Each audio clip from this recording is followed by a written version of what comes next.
welcome back to the Giant Beastcast. Here we are, folks. It is October 15th, Thursday. If you're listening live, it would be October 16th, Friday, if you're listening to this on a Friday. Giant Beastcast episode, I don't have the notes up in front of me, episode 282, 82nd here. You're listening to the Giant Beastcast, the number one show in the known universe and beyond for basically anything. I'm joined by Alex Navarro. Hello, yes. When the Large Hadron Collider makes contact with a parallel universe, we will find out if the Beastcast is also the biggest podcast in that universe, too. Yes, support science. Abby Russell. That's me. I liked this spacey, sciencey talk. Let's talk. Did the was it the Voyager? Did it go beyond the Oort cloud? That happened a couple years ago, right? I think that more did about happen, the Oort cloud. Yeah, I find the Oort cloud fascinating. A lot of rocks. Yeah. My personal Oort cloud, Jeff Bacalar. How are you? Hello. You are my personal Oort cloud. Are you doing okay? Sorry, I'm logging into stuff over here while we do this. Go ahead. I don't know what that means, but I'm doing just fine, and thanks for asking. Jeff Bacalar, It's what's a your favorite lovely day. pinball machine? Like right this second? Yeah, just go talk for a minute. Probably my Jurassic Park. Cool, that's fun. All right, let's get started with the show. I just need a little bit of time. We're coming in hot today. Oh my gosh, everything is just. Is everything exploding. okay with you, Vin? Everything's no one's okay. asked you how you're doing. And it sounds like you're in a great. yeah, I place. don't know Sure. what is Finding out how you happening. were. What is happening upstairs? I don't know. I have a burst blood vessel in my eye that showed up. Do you? Really? Yeah, why? Wait, Can I Jeff. see? Jeff says that like it's like I should be concerned. No, Oh. it just looks horrifying. Yeah, it looks I don't I think know. it's It as looks bad like your as, eyes bleeding. Yeah, I don't think it's as bad as how it looks. I had to roll up we have cloth napkins at our table. I had to roll up a cloth napkin yesterday during the dinner break and put it around like an eye patch because my daughter was too freaked out by my eyeball. So that I got to quite the. I got to play pirate during the. She's like, Sorry, Dad. Dad. And she's like, as she was just sitting at the table with her hands over her eyes. And I was like, Yeah. come on. She's like, I can't. And I was like, all right. Dad here is we not go. a monster. And That's quite the Arr! lovely And they all. dinner time family portrait you've painted there. Yeah, it was fun. Listen, and then we had to like go and sail to the food islands and eat the foods that we had. We made a whole thing of it. It's fun. We have fun here. Cool. Oh, that's nice. Yeah. What a nice family Arr, dinner here we time. go. Oh, it's String Bean Island. Arr. Oh, string beans are so yummy too. String beans are yummy. What did we have yesterday? I can't remember. Some yams, some mashed yams, which are always Ooh, good. give me some of those sweet potatoes. Yeah. Are those the same thing as yams? I heard they're not. I think kind of, but Wait. they taste the same. So what's the difference? Yeah, what's the family. difference? We're all the same Okay, family. sure. Piss off the entire potato community with blackjack. I think we just talked about potatoes somewhere else. Cannot do it again. Maybe it was during Breaking Bad. Hey, we're here to talk about video games and food and eyeballs.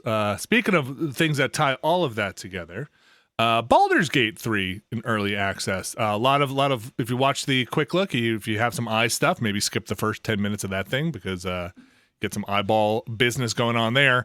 Abby, you watched the cutscene. You know what I'm talking about? Yes, I do. Yeah. I did play Baldur Skate 3 and I really like it. And I want to play more of it. And also I'm bad at it and I don't understand it at all. Alex, did you get a chance to touch this Baldur Skate 3 unfinished? Not just yet. Oh, I did not watch a little finished. bit of the video, though. So Baldur's Gate Backlar, don't suspect you have had a chance to jump into it. Negative. Baldur's Gate 3, not unfinished, early access is what they technically call this stuff. Available on Steam, Stadia, and there's one more, and I can't remember what it is right now. Epic? Microsoft Store? No. I've been playing it on Steam. Yeah, I've been so. playing it on Steam. GOG? GOG, you're right. Yes, it is GOG. With cross saves, I believe, on all that stuff. Oh, that's Yeah. nice. So it's early. It is an early access game. Buyer beware. And for what I will say out of the gate here is if you are interested in CRPGs, this might be for you. If you're interested in Dungeons and Dragons 5th edition, this might be for you. If this is like, I'm going to check out what all the talk is about this, maybe $60 is a bit much to get into it now and do that stuff because saves might not come over when this thing goes 1.0. They are saying probably at least a year out from that as well. I think they say around 20 to 25 hours in this early access build, and it is fairly tutorial free. So Yes. you I agree with that. There's really no hand-holding at all. I keep picking up other friends who then join my little party. So how the game works is very much like D&D. Like you're going in, a little bit of role playing, then you're like fighting people, but occasionally you like meet other people and they can like join your party and your crew, and you get control of them and their powers. And I'm like, I have no idea what this lady's powers do. So I'm just gonna keep having her shoot an arrow and hope that that works fine. So it is by Larian Studios, the Divinity Original Sin people, Divinity Original Sin 2 people, very popular. It plays a lot like those games. Like Abby's saying, you get up to 4 party members, and when they join your party, the game doesn't have a lot explaining spell slots, doesn't have a lot explaining spells. The hotbar for spells and items and scrolls is all mixed together in a way that is maddening, that doesn't sort stuff by level or item.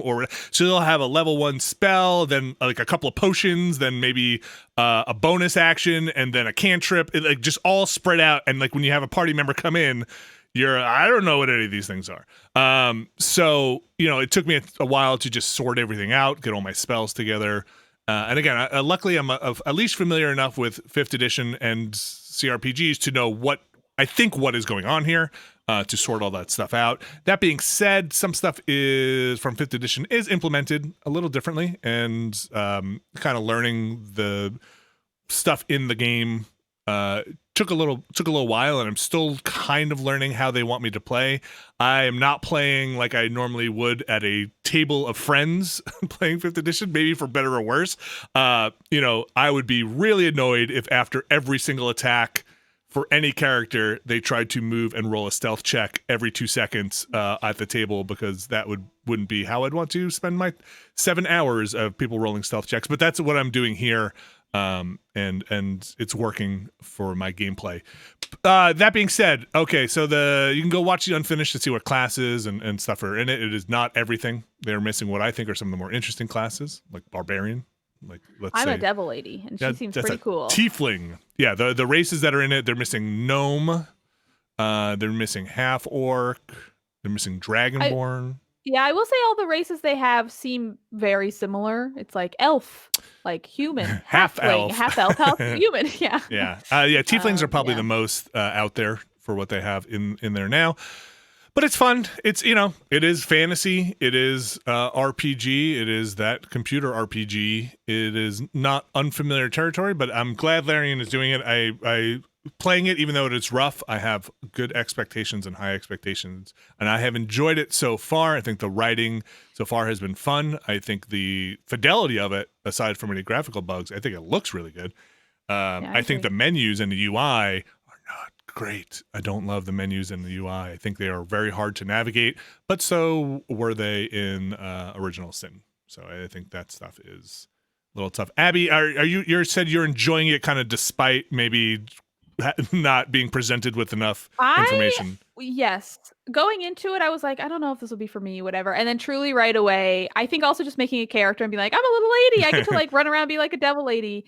I think automatically helps me feel a little more engaged in it. But I am enjoying the story. I'm enjoying the characters, even though I'm like just trying to be friends. I made like a really charming lady. She's like an entertainer. So she's good at like, I don't know, acrobatics or something. And I'm just trying to be friends with everyone, and everyone hates me, which I find very fun. But yeah, I'm enjoying it so far. It does feel like playing a D&D game in a lot of ways. Like I have to try to like view it like a D&D game versus viewing it like a video game, in the sense of like, I cannot loot everything. I need to stop trying to do that. I need to stop trying to like, but I don't think it's worth your time. I need to stop trying to like look at every aspect of the world, and more just like be like, where are we going to go on this journey, and let's see where it takes me. And I've been enjoying that a lot. I am trying to figure out the combat. I don't know if I have yet, but I'm getting there, and it's a thing that, I'll die and then I'll redo it. It's also I have to get used to like manually saving a lot, but like I'll die and then I'll redo it and like figure out like, okay, I guess I can like throw oil here and then they're all going to run in this acid or whatever. Yeah. I'm enjoying it though. I'm finding it really satisfying. I am engaged with it. I want to keep playing it, which is fun. Baldur Skate 3. Yeah, I don't know. I want to know what's going to happen to my devil lady. I want to get this parasite out of my brain. I want to make this other woman who was like banging on a door like me. I think there's like a world in which that game starts Man, it's very kinetic. It kind of starts and puts you right in the action, which I think is good. Starts with a beautiful cutscene and then gets you into the character creator. So I think that flow is fine. But in terms of tutorial, there's probably a separate option somewhere in this game. In the ideal world I would live in, there's like a separate thing before you even start the game that's like a tutorial. And Baldur's Gate had some of this, so it wouldn't be out of place. Where you just do this, or at least the Baldur's Gate, maybe the enhanced edition had this. I'm not sure if the original ones did. I think they did. Anyway, where the characters take you on a tutorial. And it's like, hey, let's learn how to fight creatively in this game. So you're not just mashing swing sword, or let's go over spell slots. I'm going to tell you a tale about these characters and you're going to play through it. And then at the end of that, be like, well, have somebody interrupt and be like, actually, that's not how it played out. Here, let's do it again. And then take you on a different creative way to solve it. So you cannot, because I think the hardest thing is coming into these, if you've played a lot of video games, a lot of them don't give you the tools to fight creatively or do things in games like Baldur's Gate 3 seems to want you to do in Original Sin. Like, you can get into this, just get up close and mash the button and go, versus talk your way out or reposition or throw boxes or, do all this other stuff, which I think is really interesting and that's a lot of fun, but they don't lead you there yet. And maybe that'll happen. I'm enjoying it a lot. I think I don't know how much more I'm going to play though until another big fix comes out, or I've ran into some things that are really demoralizing bugs. Oh, really? My character's not responding, or yeah. Oh, that sucks. I haven't had any of that yet. What I have dealt with is a lot of like, my character is a devil lady, so she's got a tail, and occasionally her tail is just like, woo, it's like whipping all around. And I'm like, okay. Yeah. And, like, I killed the dude, and his corpse is like going everywhere. But like that's all I've experienced so far. Yeah, exactly. So I'm just like, oh, it's getting a little wild over here. But I've had some hang-ups where the whole thing will just kind of pause and be like, whose turn is it? And I'm like, let's go. Come on, figure it out. I feel like I have maybe encountered those, but I think I thought it was user error. So I was like, what's happening? Or like, why aren't you engaged in this fight? Shouldn't you be fighting too? Another interesting thing, like you said, save often. Holy cow, save often. Sometimes the autosave doesn't kick in for a long time. I've had stuff where I didn't quick save, and I had like a half-hour gap, and might not be that bad, except there are checks in the game, dice rolls, where you can die if you fail it. So there will be things that you'll be like, let's go stick my hand in this scary hole, and it'll be like, are you sure you want to do this? And it's like, yeah, I want to try this, and you fail it, and you're like, you died. Why'd you stick your hand in that dumb hole? Because it's a video game, and like I'm used to exploring this stuff. So yeah, me too. And I'm also I keep forgetting. I'm just used to autosave so much now that I keep forgetting, like, oh, I have to like be a little more conscious of it. Like the first time I died and I was like, oh no.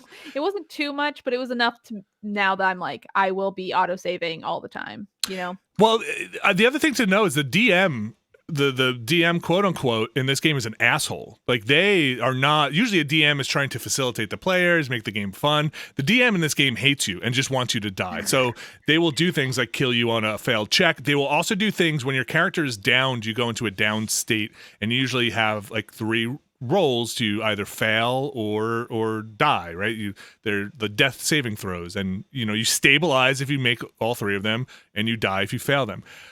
And that takes usually around 3 turns or 3 rounds.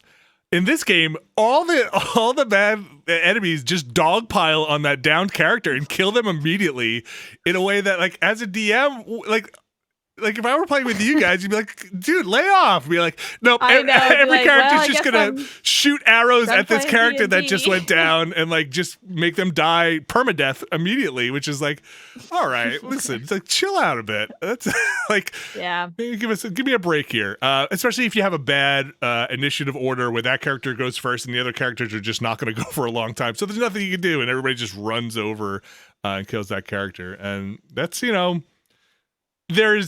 there's something to understanding, as when I've played with good DMs and I've tried to do, is make the game fun. You don't want to die right away. I understand you're playing against an AI that's like, I'm a goblin, what am I supposed to do? I'm supposed to kill this thing. That's, I get it. But anyway, it cracks me up every time it happens. We're just like, you're an asshole. Like, I don't want to play in this group anymore. It's like, we're playing. Well, good news, you won't be, because you're dead.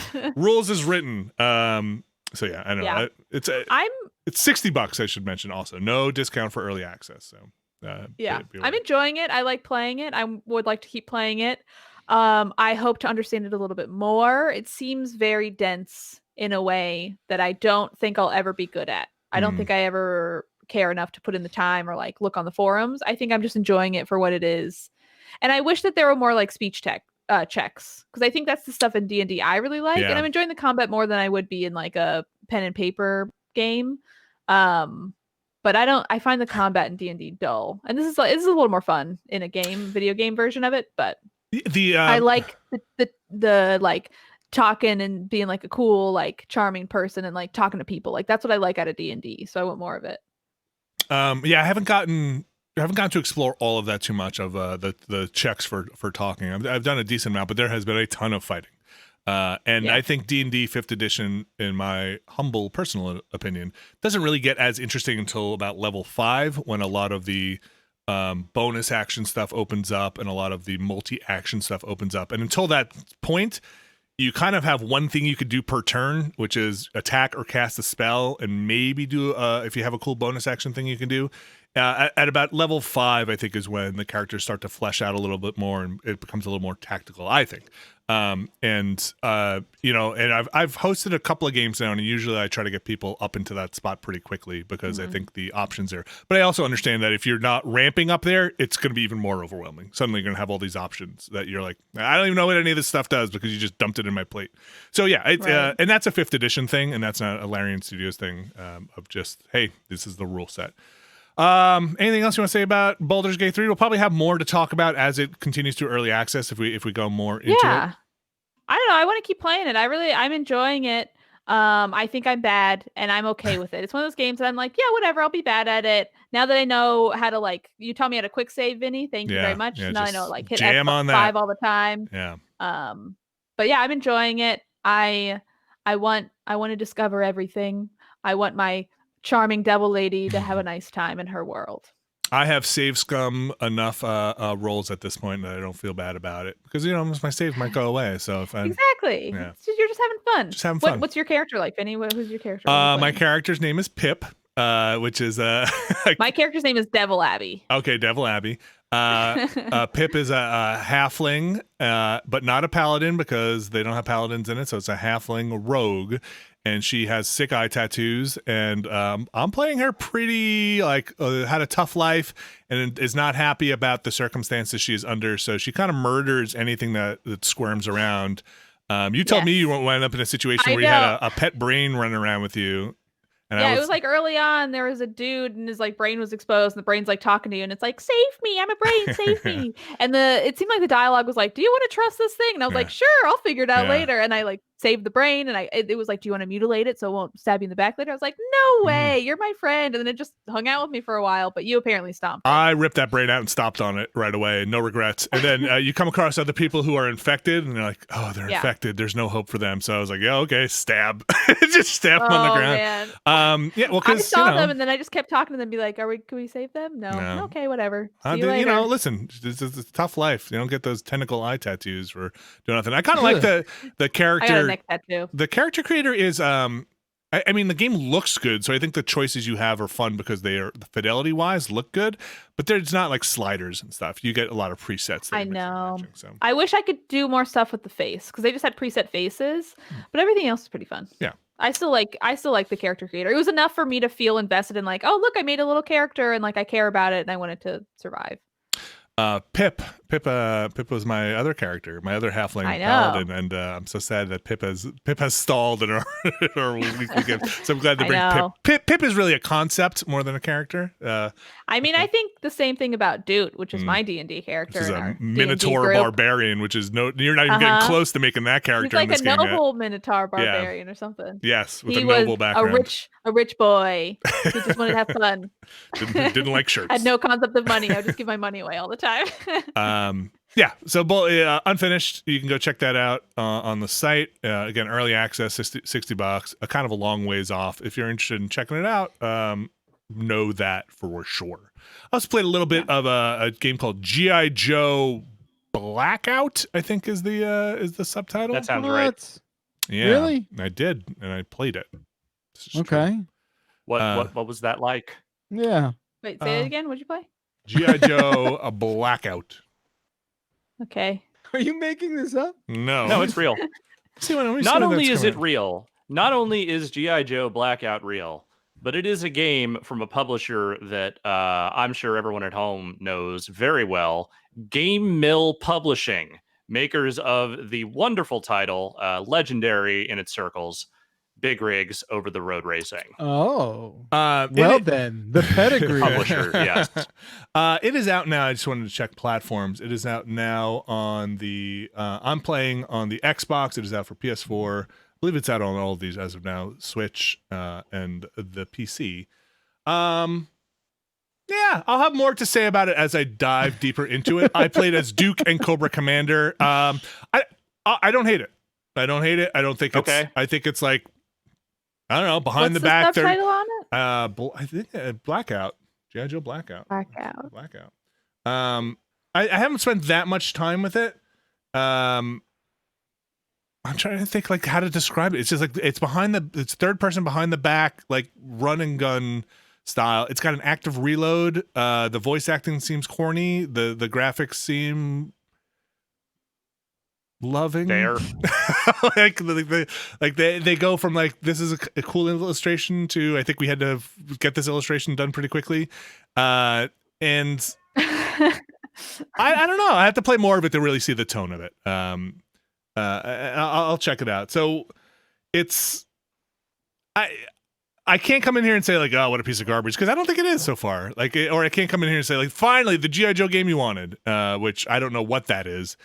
For me, it's probably an RTS game, but yeah, I'm checking it out. We'll check out more of it later, but know that it exists at the very least. Okay, and you heard it here first. This game exists. The other thing that also exists that I'm not going to take a look at, but I believe Ben Pack is taking a look at, is Age of Empires 3, which I also booted up, and then I think it is dawning on me that I did not spend a lot of time 20 or 15 years ago playing Age of Empires 3 because Age of Empires 3 does not seem as familiar to me as Age of Empires 2, which it's a weird thing to have your brain just do kind of a somersault when you're like, how do I put garrison these troops on this wall? And then look it up and be like, you can't. And be like, oh no, I swear this was in this game. How do I do this? And be like, well, no, this is not in this game. This is a different game. This is a different game. Well, I don't know if you could even do it in 2, so it would be weird if they took it out. Anyway, we'll hopefully have a quick look of that. I was a big fan, or at least I thought I was, of Age of Empires 2.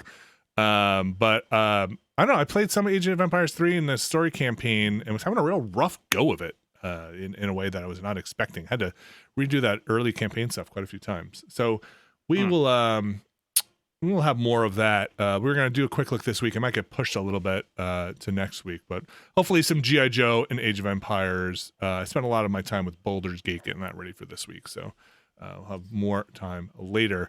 Alex, you've got something you could talk about. I do. It's a game that's not out yet and will not be out for a few weeks yet, but I can talk about it because I played a PC preview build of it. Speaking of role-playing games, Yakuza 7 Like a Dragon. Like a Dragon. Do you roleplay as a dragon? No, you roleplay as a guy with cool hair. Okay, but still fun. But it is the first Yakuza game to get away from the straight-up beat-em-up gameplay and start doing the turn-based style battles, which feel more than a little inspired by some of Sega's other properties. But so yeah, I played through a full chapter of the game. It's like one of the earlier chapters, but not the one that sort of explains how all your party members meet. But you have a party. It's not just one character.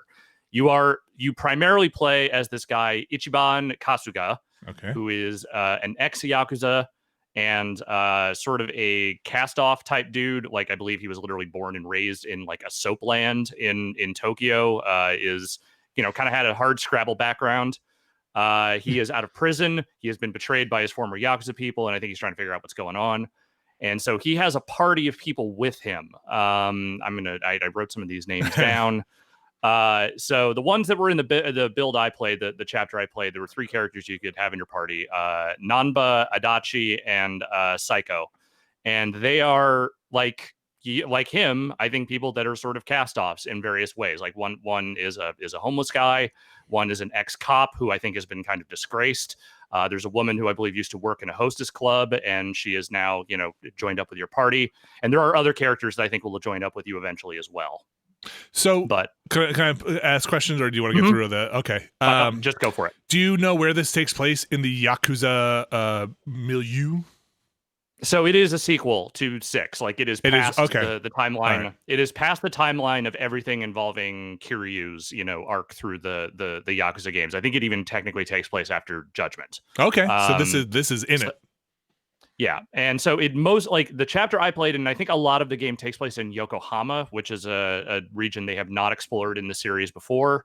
But I do believe you will also go to Kamurocho and Osaka as well. Okay. But so the party stuff is mostly you see it in combat, but it kind of infects everything. Like everywhere you go, those characters are like unless there is a story reason for them to take off, generally they are trailing behind you. And there are like little interstitial conversations that will come up from time to time, and you can choose to engage in those or not. And those will kind of help build up your bond with each character. And then when you get into battles, basically it's the same way you would get into fights in the other Yakuza games. You walk around, then there's a gang of roving thugs that just decides to start shit with you. And so once you get into the battle menu, everyone kind of moves around, like they're kind of spread out and walking around, but nobody attacks until you set up like which attack you're going to do for each character. And then there's an order to it. There would be in any turn-based battle, like you would, you do all your turns, then the other enemies come along and do their turns, etc. And each character has a series of abilities that are unique to them. And those can be swapped out based on what profession you decide to make them. Like you literally go to a employment agency and you're like, hey, I need this job. And so you can swap out the different job roles, and that will change which abilities they have in combat. And you can level those different jobs up. Oh, what are some of the jobs? So like one of the ones is, I think for what's his for Naba, I think it's like one of the jobs I could give him was he just becomes a b-boy. Like he just knows how to do breakdancing and starts breakdancing, fighting everyone. Okay. You can make I think Kasuga and the cop dude bodyguards, which gives them specific abilities. So when you say jobs, it is like a profession, but that then comes with abilities. So it's not like it comes with abilities in costuming and battle, but otherwise it's not like you have to go to that job. No. Do that but it's like job. Final Fantasy job system style of kind of inheriting traits and stuff that come along with that. Not that I know much about Final Fantasy job system stuff, so I probably shouldn't have even said that. Is what I'm saying. Yeah. So fair enough. So I played about 5 hours of it, I would say. I did a few sub stories. I checked out some of the different there's a whole business management sub game in there where like I don't know how far it reaches, but the one that I engaged in is like this woman who runs a snack shop. The business is failing, so she asks you to take it over, and then suddenly you're like, oh, you're laying these employees off. Oh, you are making sure that costs and operations are working the way they're supposed to. There is a chicken mascot, all those fun things. Yakuza. Yes. And then some of those characters that you meet and some of the like, for instance, the chicken, there is a system in the game. It's an app in your phone called Pound Mates. Everyone get the giggles out of the way right now. Just I assume this is like puppies and dogs and stuff that need I figured it was like pound cake. Yep. No. Me too. It is essentially your summons. You can summon a character that you have met or someone, a lot that you met along the way to come in and do a super attack or a super boon. Like the chicken, when he shows up, or she shows up, they will give you an egg that gives you like a random boost, I think, to health points or your like fight points. So you just like it comes in, it does like a gigantic animation, and then it lays an egg. And then you eat the egg? Stuff. Yeah, you eat the egg. Okay. You crack it open or you just eat the egg? I don't remember exactly, but I do remember that there was just a a pageantry around the egg laying. So I don't know if I'm going to need a video of Griffin McElroy putting a shelled egg into his mouth to prove that this is not indeed how you eat an egg. Yeah, I don't want to see that. I feel like such a royal shit. Such a royal shit, Alex, because I got this for Series X, and I chose to really lay into Dirt 5, and I wish I could have joined you on this journey, but maybe I'll play it from now until next week and chime in, because I've played a little Yakuza stuff, but I want to get back into it in a big way, and I don't want to disappoint you because you're my friend. So I'm gonna do this as homework for you for next week. Don't worry, Jeff. You always disappoint me. It's fine. Anyway, Okay. But good Series X drop. Yeah, I don't know what the Series X situation is, but the PC build I got literally expired, so I literally can't use it anymore. Oh damn! Okay, well, I gotta check. I have a few things to check out. I have heard from some people that like the Series X version of that game runs really well. Like it looks, Cool. it looks good, but like just feels good. So Cool. like I'm into that. Cool. But yeah, so I like. It was this being the first game that has turn-based battles. I was curious how well that was going to work. I think if it has any flaw at all, it's the same flaw that the Yakuza games have always had, which is that the random battles are just a little too frequent. Like they just constantly crop up. They're not long. Like none Pokemon of those fights. problem. Yeah, kind of. And it's not overbearing, but it's definitely like, oh, I'm crossing to the other side of the street because I don't want to do a random battle right now. Did they chase you down? Does seem. They only chase you down if you get too close. Okay. If you manage to stay just far enough out, I mean, even if they notice you, they won't immediately run after you. It's only like if you get too close. Okay. So there are ways to avoid it. But the battles, like the battle system feels good. Like it seems like there's a good variety of different weird attacks to do. But other than that, like it's Yakuza. Like it's the same kind of storytelling. It's definitely like, I don't necessarily have the best feel yet for like what kind of character Kasuga is. Okay. But he definitely he seems like a little bit of a harried weirdo, but like not in a way that is like over the top. Like it's not like, fucking Majima going full bore crazy after Zero. Like it's more just dude's had a hard life. Dude was in prison for a long time. Dude has been betrayed by his Yakuza brethren. He doesn't know what the fuck's going on right now. So he's just kind of trying to keep it all together. And do they reference like Kiryu or any of the other world things? Like, wow, this guy was a legend. So not in the stuff that I saw. Okay.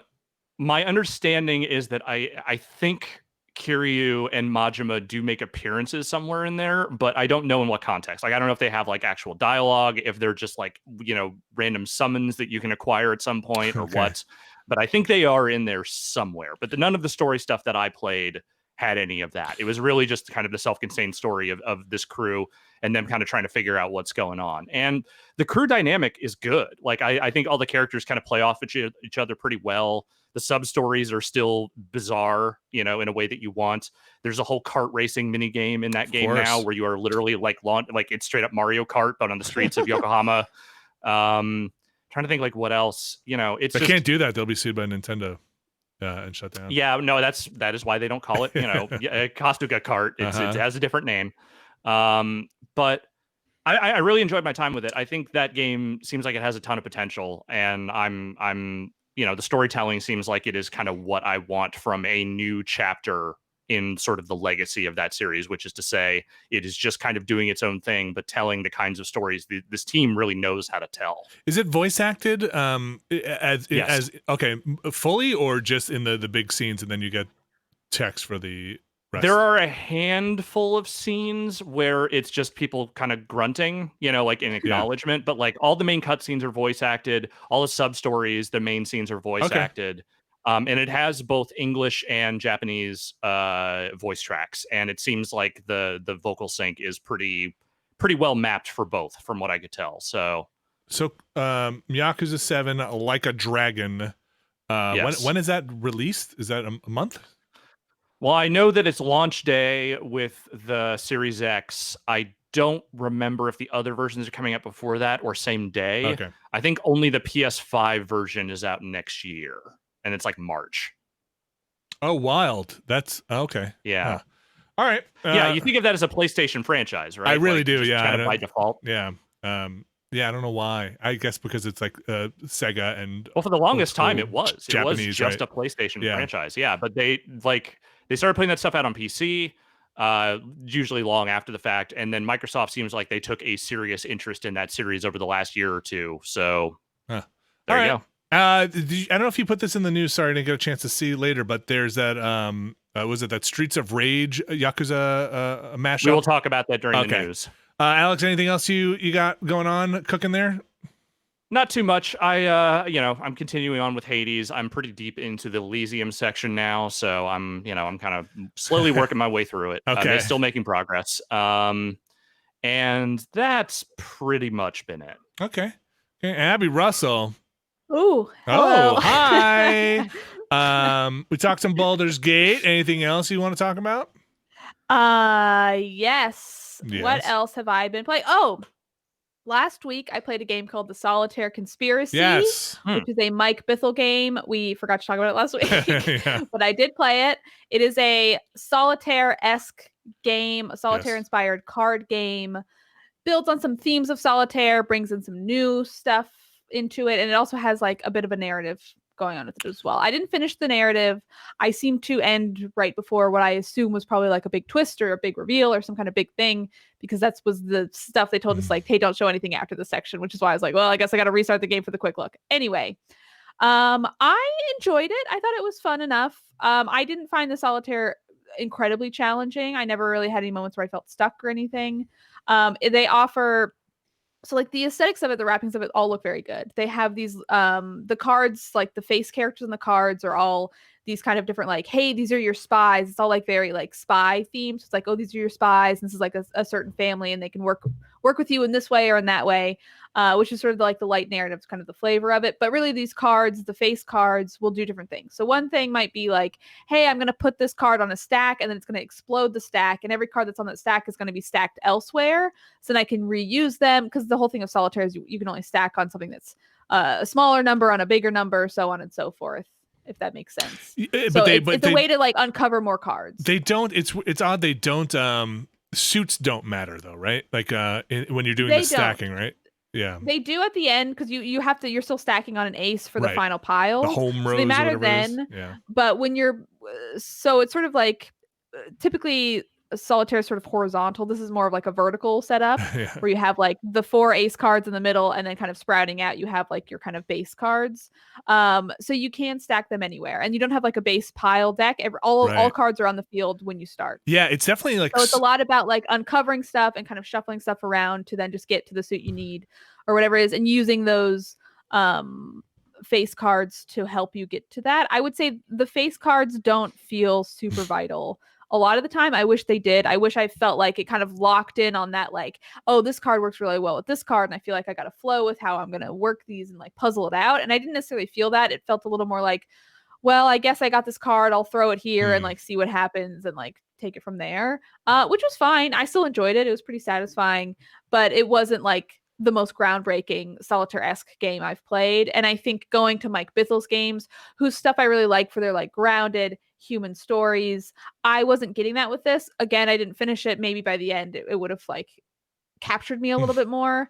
I think also we talked about this in the quick look, but Greg Miller is the only actor. Everything else is like animated. He's sort of like an FMV actor, kind of presenting the story in between each gameplay sort of section. And I find his presence in the game a little bit jarring, but I think that's also because I know Greg. Maybe if I were like someone who's like, hey, this is just an actor in a video game, I don't think I would mind I think that's always just a case of like, I've had lunch with you and talked to you, and now you're telling you're playing this character. This was unexpected, right? Right. Yeah, precisely.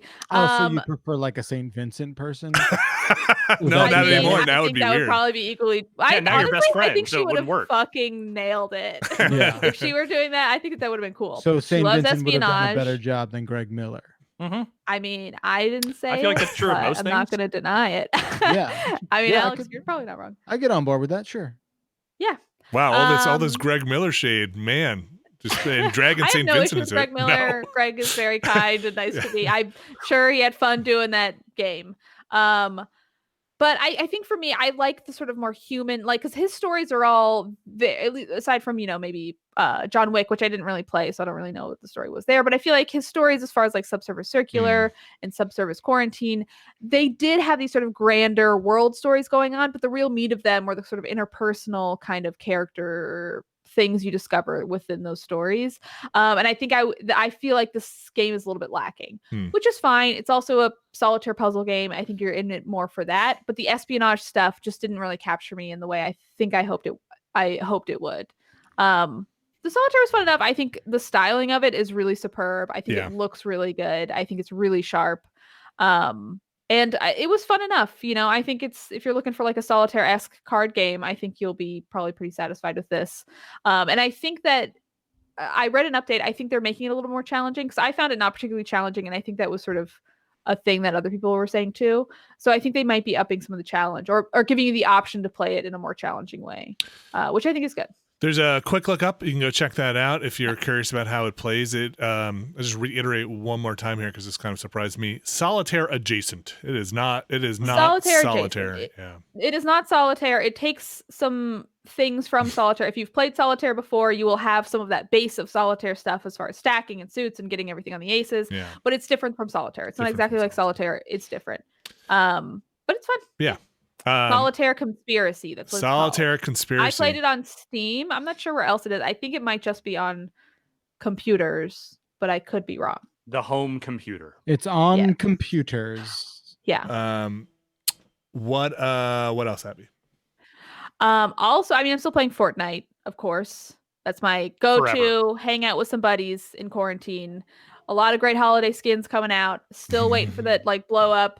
Like Wavy Tooth TV Man. sale or car salesman, thingy, but one day. Also, for those people watching, you may see I'm in a gamer chair now. I have the Titan gamer chair. Wait, don't give it away for free. arrived. You have a chair undisclosed. Nobody can ever know. We're not actually sponsored by it. We just are too lazy to go look we're up other not. chairs after All one of person us gets have it. those. I mean, I wanted the Herman Miller gamer chair, but I think it was like 4 times the price. So It was. It super is was. a little harder sell, I think. It's very firm, which I generally like, but I think it would be a little more comfortable for me if it was like 3/4 of the size. Like if you look at me compared to how Vinny's sitting, Vinny's chair, the back of the head hits like pretty much right at the bottom of your head. For me, it's the top of my head. I think you have the. I think we have the. We all have the XL possibly, which I think they have. Me too. I think that I think you ordered the wrong one, is what it sounds like. Yeah. Either way, more sizes? importantly, I'm did you pretty sure use they do. an affiliate link or was that Yeah, sorry. You have to disclose those next time. Number 3. Yeah, they make a smaller one. You got the big person one. Yeah, the Titan should have given it away. Wait, I thought that's just the name of the brand. I think it's they had a small lady chair could have had. Oh, I don't know. I don't know if it's called the small lady chair, but my feet don't touch the ground in this one. Oh, well, there's also a hydraulic thing. Lower it. Yeah. I know, but if I lower it, yeah. Perfect. Like I can't do that. No. Look, there's so much Well, headroom. just move here. the shot. Just move the camera down a little bit. I'm so short compared to my desk. No, I gotta be higher. Look, we don't want your entire shot to fall apart before our very eyes. I like my little dangly feet. I think this chair is nice. It's got a lot of fun options. I can like fix the lumbar support. I can't lean back as well as you guys. I'm too weak. You're too weak. There's a tension. I don't like the headrest, which I think is because I'm too small for this chair. You have no head. Because it should hit you like below the neck, right? And it's hit me like back of my head, so I'm just. I wonder why that is. It's probably because you got the wrong size. But also, I didn't know there were sizes. Yeah, Jeff, order me a new chair. Fix I don't order it. To be clear, this is a bit. I don't get any money for any of this shit. Number Titan 2. Gamer chair. Is it number 2 or B? Secret Lab. Just You want to look up Secret Lab? That's the company. Yes, number 2. Secret Lab. Yeah, I think it's called like Omega or something. Yeah. Titan's the big I thought Larry. Titan was the brand name. No, Secret Lab's the brand. I think the Omega is what you want. You got room to grow, Abby. You got it's like you'll grow into it. you'll grow into it. Don't worry. Dang it, there's a small It's like when I buy boots for my kids. I'm always I'm a size bigger just because milk. they got room to grow into them. You'll be fine. Keep eating protein. You're good to go. I'm afraid mine. I'm afraid. I just got the one everybody else ordered. That's exactly what we all did too. So oh my don't god, worry there's about it. Omega, Titan XL. Yeah, I should have got the Omega. Yeah. Oh my god, recommended for. This Titan is for people 5'9" to 6'7". Put it in the wash. I'm neither of those things. Put it in the wash. So and dry I think this is like automatic scoliosis. Is that? No, Abby, don't worry. It just makes you that much better at Fortnite. Everybody knows the bigger the gamer chair, the more gamer juice you get. I knew I should have. I'm a little confused. Did you just go to this website and you were like, what and it just like cover your last month when everybody was ordering their gamer chairs? This is the one they ordered, and I just copied and pasted the link into the next thing. I'm They didn't realize. I wish you just paid attention. Wow. You're really a little spicy today. I'm not spicy. I'm just having fun with my friends. Here, I think the armrests on mine feel looser. And I don't think I can tighten them up. And that to me, they jiggle, they wobble left and right. Is that a problem, Bacalar? Representative. I'm sorry, Representative. Yeah. Do the tops of yours? You know, you can slide them out if you hit the button. Yeah, they jiggle. They jiggle. They do jiggle a little bit. Okay. A little bit. Yeah. No more than any other chair I've ever had. Oh, Yeah, really? same. This feels a little more But jiggly. You should probably just throw yours away too. I know. I can't believe I got the big chair. You're in the big At least I chair. didn't get Alright. the XL, right? I hope I didn't get the XL. It's all right, Abby. If you We'll take- copied I'll- my I'll link, get- you got the XL. We'll get you squared up. We'll get you I squared up. I get the big one. Here, wait. Is Mhm. there? I have. I wonder You if- oh can my God. definitely adjust the height to be clear. But I can't adjust the height of the back of it. Negative. Here's is what- With a saw, I mean. here's the chair comes in a gigantic box, and that box, my kids were living in that box. It's a good box. Playing in that box for month or two. Like my daughter had put a blanket in there and like had her secret hideout in there for until my wife finally was like, we gotta get rid of this goddamn box from the living room. And I was sad to see it go because they just enjoyed the box so much. That is the best thing I will say. The box, the packaging is humongous. Also, it's like packed nicely, I thought. Mm-hmm. Oh yeah, It was easy to It had a assemble. big thing that was like, "Don't touch this crank. If you touch this crank, don't touch this Oh, crank." that thing I will wanna know kill you, why. I think. Yeah, I'm pretty Yeah. sure. No, that's Really? It that's could the snap back and really rip do some- That's a your- death crank. that's the Yeah. tension I for the didn't leaning touch it. back. That's the thing you need to pull to lean back and Oh, then 'cause it was sna- very much like, "Do not touch this thing." yeah. Just I to- got the just- Titan, not the XL. Just so you don't totally freak out, my wife sits in my chair all the time, and you guys are like similar, yeah, we're like the sized. same build. and she loves it. So you have to just learn to love it, maybe. I don't Look, know. I don't know. dislike it. I just think I just wish it fit me a little bit better. Well, look, you know, all you I feel gotta like a do- little child in a race car, and I want all you to gotta- feel like a big adult in a race car. All you got to do is get a booster seat. Yeah, Abby, you should I think it fits you well. If Can that's I if extend the that booster helps. seat? Abby, you should Yes. get you should just get everything else now. Get like a giant Yeti and like make everything else bigger to like give you like a real Pee-wee's Playhouse vibe. You know, like That sounds so fun. I love that idea. just like everything Yeah. else. I mean, just that like, chair in the background already looks like it talks. So I feel It's like dying for some googly Yeah. eyes. I don't know what the hell you're waiting for. all right, we gotta move on from the chair, but thanks, Abby, for sharing the chair knowledge. So now people know out there if they're looking. I had no idea they had They different got sizes. options. I would not have Yeah. put the big boy size. I don't think you got the super XL. I think you got. No, like, I didn't. I just medium. looked. I got Yeah. the middle of the road, which is still for Okay. people 5'9" to 6'7", Yeah, Hmm. there's which I people am like not. that. Yeah. I need the one that's like for the tiny people. Yeah. For the shorties. For you, just a little chair. You just put. Abby, anything else? No, that's it. I mean, I'm still Bacalar. playing, yeah, that's it. Hello, Hi. I've got some stuff. What's up? So today, Xbox's they're calling it their like full preview, whatever you want to say. That embargo lifted, and we put a video up on our YouTube channel this morning. And I'll say it's not as maybe exciting as the first sort of preview lift that happened a couple Okay. weeks ago, in my opinion, just because I think there was more to maybe learn that time around. But nevertheless, I definitely encourage everyone to go check it out. You'll probably learn a thing or two. I learned a thing or two in this process. Like what? Just a full breakdown of like what the UI is and 120 hertz and how that works, and a couple games that could take advantage of that. So it is exciting that we basically know everything there is to know. I can't see this console changing in a radical way before it releases. So I feel like I have a good understanding of what it's like to own one of these things. I've been playing it almost exclusively for 3 weeks. I eat, sleep, drink it. Ew. So let's roll through the whole thing. What do you want to talk about first? You wanna talk Okay, about first the thing I UI? want to talk about. So- First thing I want to talk about. Can I go first?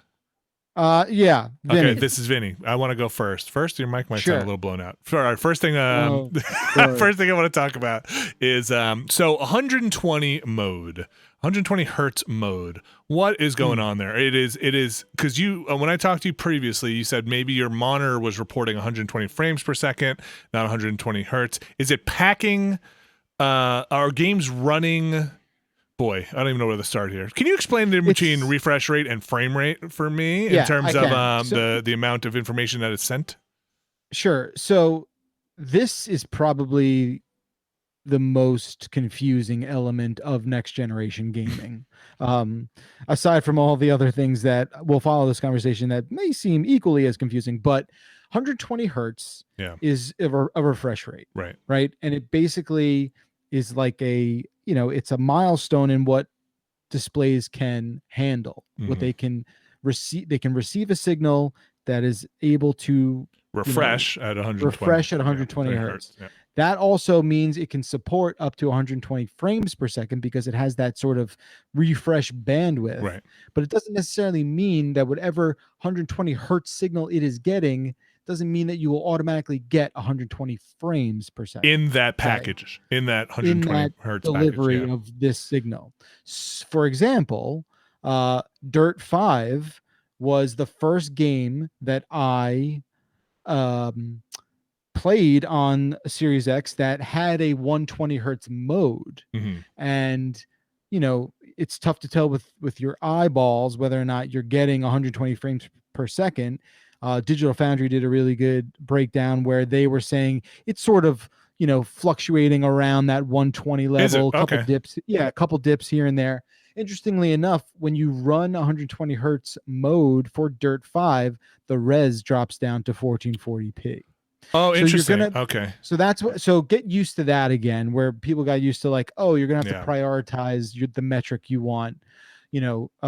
Dirt 5 had 3 modes if you had a 120 connection. So you're basically choosing between image quality mode, frame rate mode, which is separate from 120 mode, and then 120 mode. So what do you, in frame rate mode, you get supposedly, or I would assume a solid 60? Is that what they're calling frame rate mode, or closer to 60 for people who don't have a 120 connection? I think they're targeting 60. Okay. I'm sure that was up and down too. And again, if you really want like the nuts and bolts of like whatever that custom Jimmy Jam job that they have there, which is pretty great tech. Do you know Jimmy Jam? Do you know if it Jimmy Jams you down below 4K for frame rate mode?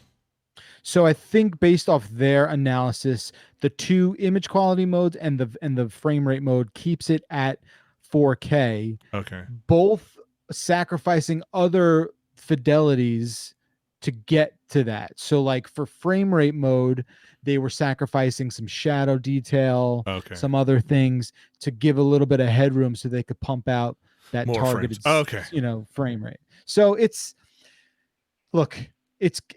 confusing. There's no other way to put it. I will say this. I was playing a lot of stuff side by side here with this TV, having my wife who has a very good eye for everything, and we're going back and forth, and I'm just like yeah, you can tell the difference. Obviously the frame rate you can tell, right? When you're doing 120, it looks separate from everything else you're doing. But in terms of like what kind of graphical details it is sacrificing, and even going from 1440p to 4K, it's not that huge of a disparity. So I was kind of impressed in that regard. For me, I found playing that in 120 hertz, that smooth frame rate was worth whatever sort of compromises you were making to get there. That's cool. In my sort of first take. But again, like go watch the Digital Foundry video, go watch my video, and you can really break it all down. And also, I just wanted to thank Jeff Grubb for helping me out with a couple 120 hertz stuff too. Good guy, friend of the show, Jeff Grubb. And then you were doing that you have a monitor that has a HDMI 2.1 connection. Yeah, so I tried to do some wild stuff, and I'd never like wound up using any of that because the unscientific sort of nature of it all turned me off, and I didn't like what I was getting. So behind me, I also have a monitor that can do 120 hertz, or could do higher than 120 hertz, but it could do 120 at 1440p. So I hooked up the Xbox to that. And then I was like, well, is this HDMI, going to allow me to reach that? And it wasn't giving me what I thought I'd be getting. So I kind of nixed the whole idea and moved on. Yeah. But yeah, the TV, so it's weird. Like you can go into like the sort of developer mode of the television, and it'll tell you the signal it's receiving, but that didn't change either. It just said, I'm getting 4K, I'm getting 14, I'm getting 120 hertz, but there's no fluctuation. It was just saying, this is the signal that it's, but I can't go beyond the container. I can just see the container, that makes not sense really what's coming through, which makes sense. Yeah. You're not in like a frame counter. No. So, but there are ways to kind of count these frames. It's kind of a big runaround, and I just did not have the sort of bandwidth to do all that stuff. But can I ask some more questions, or does anybody else have I don't want to monopolize the time here on the Xbox questions. I have questions about Suspend and how that is working out for you. The app Suspend. The quick resume? Yeah. So it's interesting because they kind of backloaded a lot of the Series X optimized software. Yakuza came in when Dirt 5 came in, and I kind of chose Dirt 5 to really dig into. And then almost like right before I recorded my video, Gears 5 optimized came in. And part of the sort of notes on Gears 5 was like, this game's probably going to break your quick resume, so heads up. Okay. And it broke it, and how? Well, in what way? It simply did not work. I'd say I probably tried doing it 25 times, and it worked maybe twice. And when it went down, did it bring all your other suspended apps apps not down? only would it crash, so what happens is the second you swap to a quick resume sort of like cradled game, a little sort of label will show up on screen, a little title that says quick resume, and you'll kind of like reload that suspended game. What would happen is if you would leave Gears 5 and say go to Dirt 5, Dirt 5 just like I don't know what to do. Sometimes Dirt 5 would like load up with no audio, and you would just play with no audio, and then it would crash out. Go back to Gears 5. It's look, they know about this. I'm not like breaking any news here, but what do you think? What do you think? That's just not working right now. So what do you think there? Like, you think they gotta fix it before it comes out? But is that like it's just not optimized for it? Is that a developer thing, or is that a Microsoft thing, or both? Well, that's got to be a developer thing. I think there is this like standardized template for what your game needs to do to work with quick resume, and whatever that whatever those directions are, it's just not it's just not matching. Something is wrong, and it could be a lot of things, right? Like this is all speculation, but it could be that maybe the current firmware software version of the UI is out of sync with what Gears is going to be who knows? Again, we're in preview mode. That's right. Here, so we should definitely state once again, so that when it gets ripped out of context for all the hot hands quotes, we are in preview mode.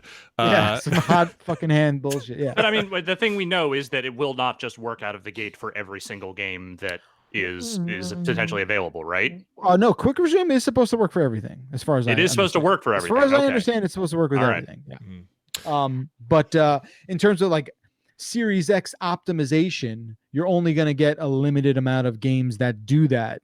It is optimization. Series X optimization is separate from backwards compatibility. Some like backwards compatibility games, they just released a list. We can go through it later. Will have that built in. They will be offered in and around launch day. And then the majority of the story here is that there's a lot of back compat stuff that will work. It seems like a lot of that though will not have optimization for X, which is So this is we'll get to this a little bit later on. Sony did their like PS5 stuff with boost mode. And to be clear, the optimization for X doesn't always mean a better load time. There's a bit of like Red Dead is, from what I understand, is not necessarily optimized for X, but X just loads it up quicker. But that's if it's on that M2 drive. I'm sure if it were on the USB drive, would it go a little slower? I mean, I don't know. Have you tried it off of an external USB drive, like a USB 3 drive? So no, I didn't do that specific testing. I know Michael at GameSpot did some of that stuff. So if you want the specific details on that, go check out his work reporting on it. So anything sorry, go ahead. I was going to say the SSD that expandable 1 terabyte drive that they gave that they gave us to test out, that is essentially more or less an extension of the internal hard drive. Right. Like you plug that thing in, and the Xbox is basically like, okay, now you have 2 terabytes to work with. Like it is not. It is impressively plug and play, where you to the point where you plug that thing in, and if you're looking at your tile screen with the games, they just sort of like populate and show up. It is very much an extension of that internal storage for sure. In terms of the UI stuff, anything else jump out at you that's a little different than current Xbox? It's the exact same thing. It is. Okay. As far as I can, 1X. Yeah, as far as I can tell, there's no real meaningful departure. It's lightning quick. It is as fast. I mean, that is a departure. That is a departure from the current UI for sure. Even going to that 1X, holy Christ! I mean, it is much zippier. And I, like I said in the video, like, it's so much faster that I think it does improve the overall experience. For me, I do have these, hang-ups about the sort of design logic of that UI, just from a sort of, experiential point of view. I think it just needs a real from the ground up refresh, but that does not appear to be the immediate strategy. Any other services that are baked in before we move on? Any other sharing stuff that stuck out to you? Or, hey, look, we're going to get to some of this with the Sony's PS5 stuff. Like they introduced their activities thing. Anything kind of like that you noticed is new to the experience, that is a layer on top of playing the games? Nothing that really jumps out. Like, the share button gives you that quick access to do, you could do like the quick push, the long push, and you get, different options with how you want to share stuff. It's connected to a social platform and do your thing. Like there's no real departure in any of that stuff. Did you play any multiplayer stuff with anybody? Did you have a chance to? No, I didn't do that. See how party stuff works, or I assume it's similar. Did not do that, but all the sort of background stuff does seem to be on par with similar. what we currently have. Yeah. All right. Anything else you want to talk about, Mr. Bacalar? That's kind of it. I really enjoyed playing Dirt 5. I think that game looks real good. There's definitely a playing in 120 with all those, track effects and the sort of race setting environments and stuff. That stuff looks real good. I think Gears 5 looks impressive too. Gears 5 has like a sort of polish on it that is that was like felt real new. Still a couple games that just don't work, like Forza Horizon 4 just not working yet. Halo 5 started working, so I was playing that. But to hear stuff is coming online in this early hardware preview mode makes me think they're just gonna figure it out. They're laying track. They're still laying track for that thing. Yeah, it's they coming in hot. They wanted to get this out. Well, I'm talking about Xbox. They wanted to get that out early, and they did. And it's a strategy for sure. So, yeah, it'll be when we get into the PS5 UI stuff. I think there'll be a little bit more sort of contextual comparison there. That's worth talking about. For better or worse, I think Microsoft is going to be in a different situation than Sony when this is out, in that you will see a lot of Digital Foundry-esque videos that are, hey, here's what this boost or what they call optimized mode looks like versus a PC running this game, or here's what this looks like versus this. Here's the frame rate on the Xbox Series X for this running at 4K versus what a PC with a 380 would run. I feel like we're going to get a lot of that stuff, which in my mind is kind of interesting because I think it'll target a lot of how that is optimized for Series X versus a general PC. And if the Series X does eke out, it does hit these targets, I think that's going to be very good for them. If it doesn't on a 2070 or something, PC running that'll make the story a little more interesting, I think, and not as clear cut. And I do plan to do comparison stuff like that down the road when the final console does come out and we can run a multi-platform game along all three. I'll do like a 3080 PS5 and a Series X and sort of see what that looks like. So that'll be fun to see. But yeah, that's where we're at right now. And More games are coming from what I hear, so stay tuned. I do hear more games are coming. As what they More games are coming, like they're releasing for like Series X optimized stuff. There is that list. I don't know if you want to like check that list out or save it for the news section, but there is an official list of games that are going to be supported with optimizations at launch. Yes, and we will get into that in the news as well with the Sony and PlayStation 5 backwards compatibility stuff as well. But for now, are you guys ready to take a quick break? Yeah. All right. I'm going to play the music. Stay tuned, folks. We'll be right back with some news after this break. Here we go.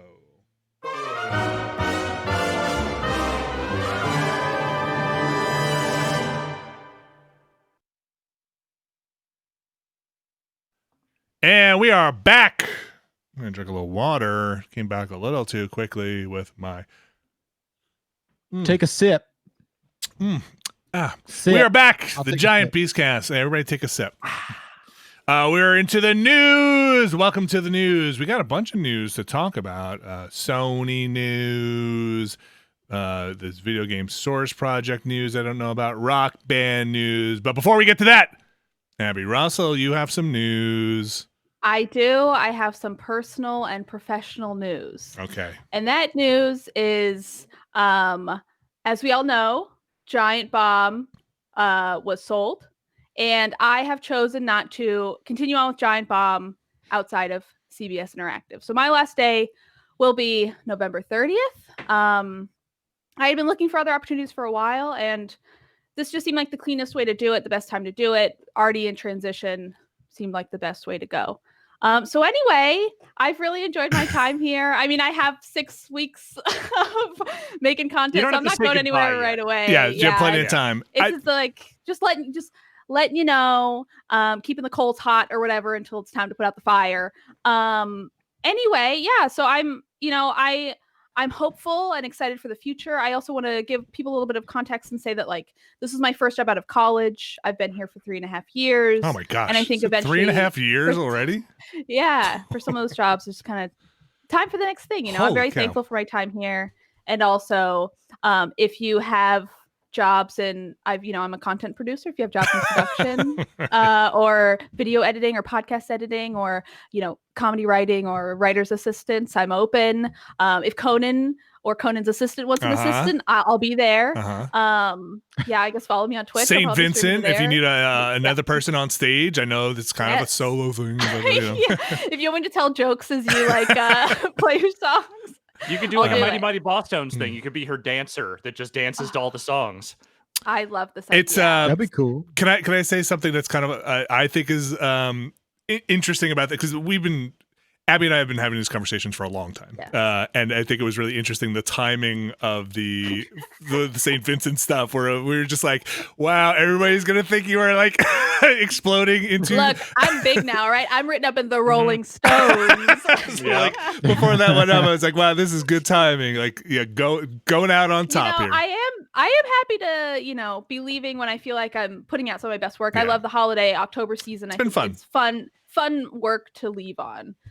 St. Vincent aside, but yeah, I mean, I feel like there's never like the best time to do it, but I think if there's a best time to do it, it's probably now. And I'm excited for, what the future holds. And again, November 30th, although I don't know how that's going to work with Thanksgiving. I got to figure that out, but November 30th, you have to work that day. That's you have to work on things.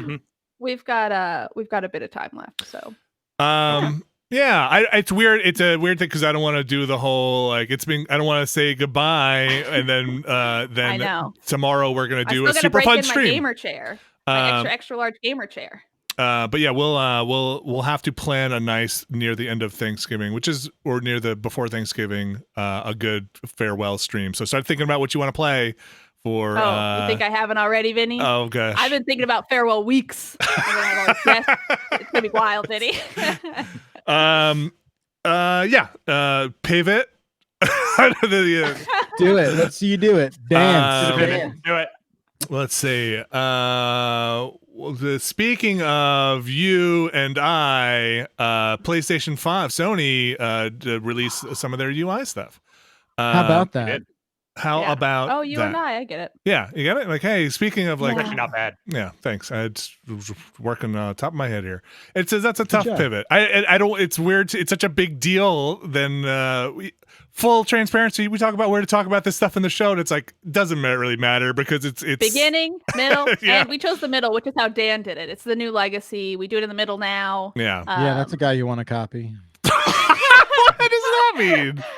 We do it in the Damn. middle because if you do it at the end, you're just sitting on your hands the whole time waiting to say it. If you do it in the beginning, then the whole podcast is ruined. So this way, you're sitting on your hands waiting for half the time, and then you ruin the back half. And then once we establish a pattern, people are gonna be like, oh, nobody announced anything in the first half of the show. And then you just gotta break it and announce at the very end. Next person has to get at the very end and be like, it can happen anytime. Yeah.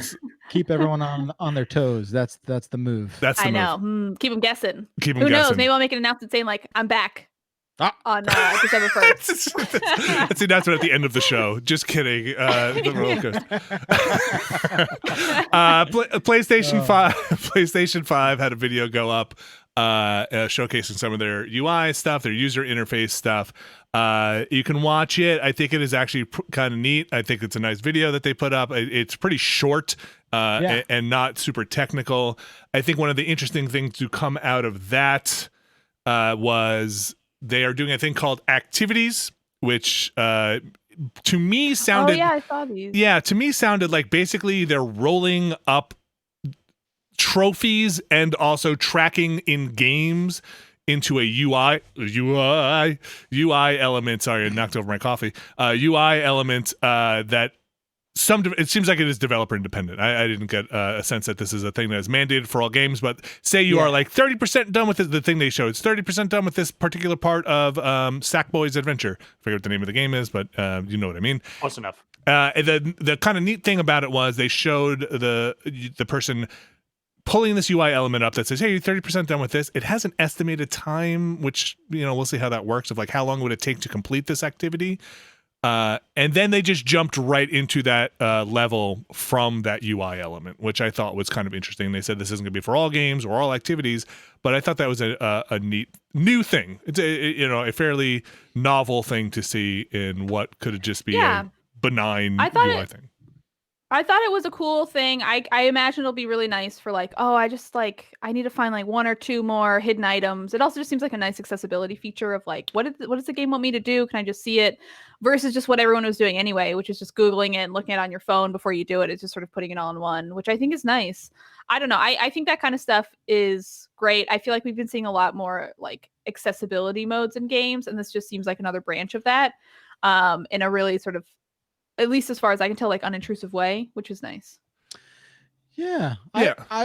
I'll be perfectly honest. I was kind of surprised by this entire little thing. I just because it's like this 11-minute video was sort of just like, oh wow, here are like a handful of things that by every right probably should be a thing already, but that I'm kind of excited about. I mean, as much as you could be about like UI stuff, right? Like, yeah. I mean, I think for me the biggest thing is the expansion of what parties are. I think they're not. I described it in the video I shot this morning. It was like they're kind of turning it into a bit of a Discord server where it's like you're gonna share media there. You're gonna have multiple ones at any given time. And, the idea of like, because when I get on at night and I have the 8 idiots I talk to, sometimes we're not all playing the same thing. Sometimes we're going around playing different stuff. And, 40 times a night, someone says, oh, I wish you guys just saw what I just did.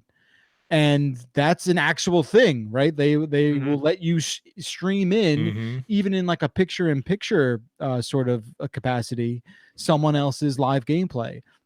Which they had the watch share stuff before, but this seems way more unified. Which gives me pause because that stuff was not great. I'm cautiously optimistic that maybe there's a better implementation of that technology, and hopefully that works out. But yeah, I think it's a really interesting way to go, especially coming off, us talking just about how much, the Xbox UI is exactly the same. I just to circle back around on that activity stuff, the vibe I got was that, I mean, for me personally, I hear that introduction, I'm like, okay, all the Sony first party games are gonna have this, where there's like the hint stuff and the time remaining, which I thought was the coolest thing that they talked about, where it's like, we'll see how you're gonna break it down on a granular level where it's like, oh, just to finish this level I need 85 minutes or whatever it is. Like, cool. That is, I mean, it's an estimation on how far you've made it from the rest of the stuff, so like I will be curious what kind of math that is, because sometimes I promise you it's crowdsourced AI math. You think? Not based on how well you've been doing? Maybe it's a combination of the two. Like, it should be that. Yeah. Right? Like, I don't know. They're taking a lot of data. Yeah. I mean, how much data they're sniffing out. Like, come on. Like, that makes sense to me.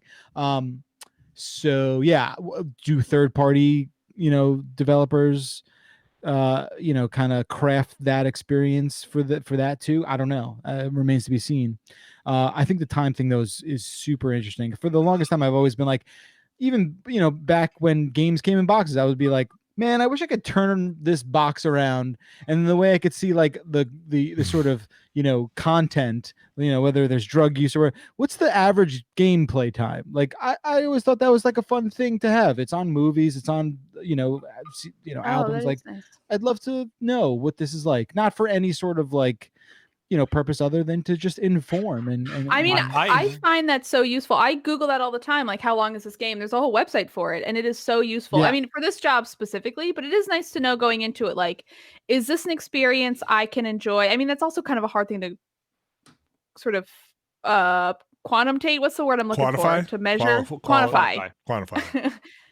Because it's like, how do you put that on a game like Fortnite or something that's not like a narrative? Time to beat Fortnite. Right. Yeah, exactly. Like, it's like, it doesn't work for every game, but it would be nice to know, like, this will give me probably at least 10 hours of gameplay, or this one 60 is an investment. You know what I mean? Mm-hmm. The other thing that was in it that I thought was interesting, that might not just be inherent off the bat. If you're just listening to this, you should go watch the video, is all these things pop up what seems like over the gameplay. It doesn't take you out of the game, which, for better or worse, You can, it does seem like, get you that, I'm out of the game, I'm in my game's menu. If I couldn't remember if it's like you push it 2 times or you hold it or something like that. But this overlay, it kind of showed Sackboy running in the background still, which for me is the only bummer with that is it is how I have paused cutscenes in the past, because I never want to hit the start button because I'm afraid I'm going to skip a cutscene. So if I ever have to get out from a cutscene, I will hit that PlayStation button and put the game in the background to pause a cutscene. I would not jump to any conclusions with that. I feel like those can be game specific. And that's a thing that presumably a developer would have control over, of like, what does Control Center do to your game? Does it pause it? Does it keep it running? Interesting. Yeah, I can see that. Sure. That makes sense to me that they would have something like that. I think so. That thing that overlays, they're calling it Control Center. You're right. Seems like, it's sort of replacing the kind of cross medium, or they call it the XMB. Like, it seems like it's just sort of like a quick access replacement for that, which I think makes sense. For me, not having to back out of every game, even though you're really just totally. That's to me, that's a huge quality of life. I mean, it could be. I'm sure there'll be options to turn some of that off if you don't want to be bothered while you're playing a multiplayer game or something. So. But opening up friend requests or voice party requests from the overlay without it taking you out of the game seems pretty awesome. And being able to accept an invite to something while staying in the game, that's great. I like that a lot. They kind of talked a little bit, but not a ton, about how parties will work. It'll be different in groups and stuff like that. They showed sharing a picture. They didn't show sharing video, which is currently a thing that you cannot. I'm pretty sure, and please feel free to correct me if I'm wrong. I'm pretty sure you can't do that with a party right now on PlayStation Network. Share a video you've captured. I would like to know if you can do that going over on the PS5. I think you can just do images right now.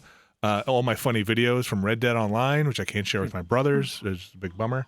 I'm trying to think what else. There's a pretty short video. Just watch it to kind of get a look at it. The overall UI to me, like just the main like system menu where you're kind of selecting all this stuff, I gotta say those icons seem like maybe a little small. I don't know. I don't know if that's something that can be adjusted. I don't know if that's just because the video I was watching was, a video and not on my actual TV. But I was kind of squinting at what the fuck I was even looking at on some of those menus, and I'm wondering if that's going to be a thing or not. I don't know. That's like maybe my one criticism. I think all the stuff that you guys already talked about, like that stuff all seems good and to great. It's just, as we continue to press forward into higher resolutions and, better looking stuff, I feel like sometimes the inevitable thing is always like, okay, how big do we make these icons? How big does this text go over this stuff? What worried me, to your point, Al, is like, yeah, that control center maybe was a little too busy just out of the gate, right? Like, I don't know. It took me a second to figure out what I was looking at. Like, I realized, okay, that's where the games are. This is where the system level stuff is.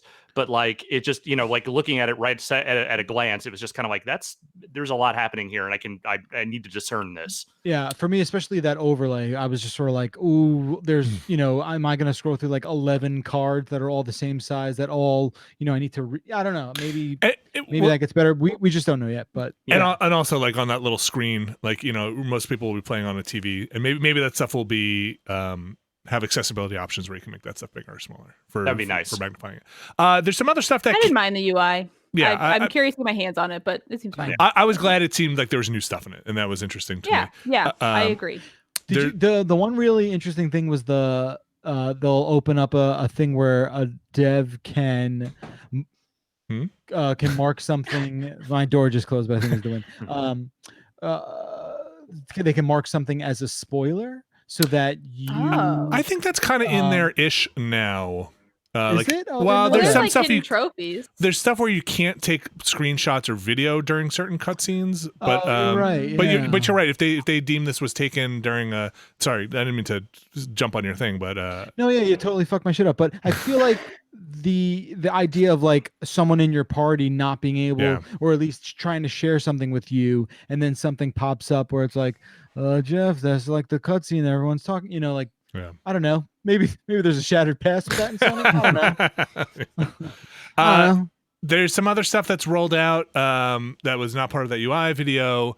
Some information about backwards compatibility. Sony saying that 99% of the 4,000 plus games available on PS4 will be playable on PS5. They then went on to list certain games will be able to benefit from their boost mode. Certain games will not. Certain games will not be overly compatible.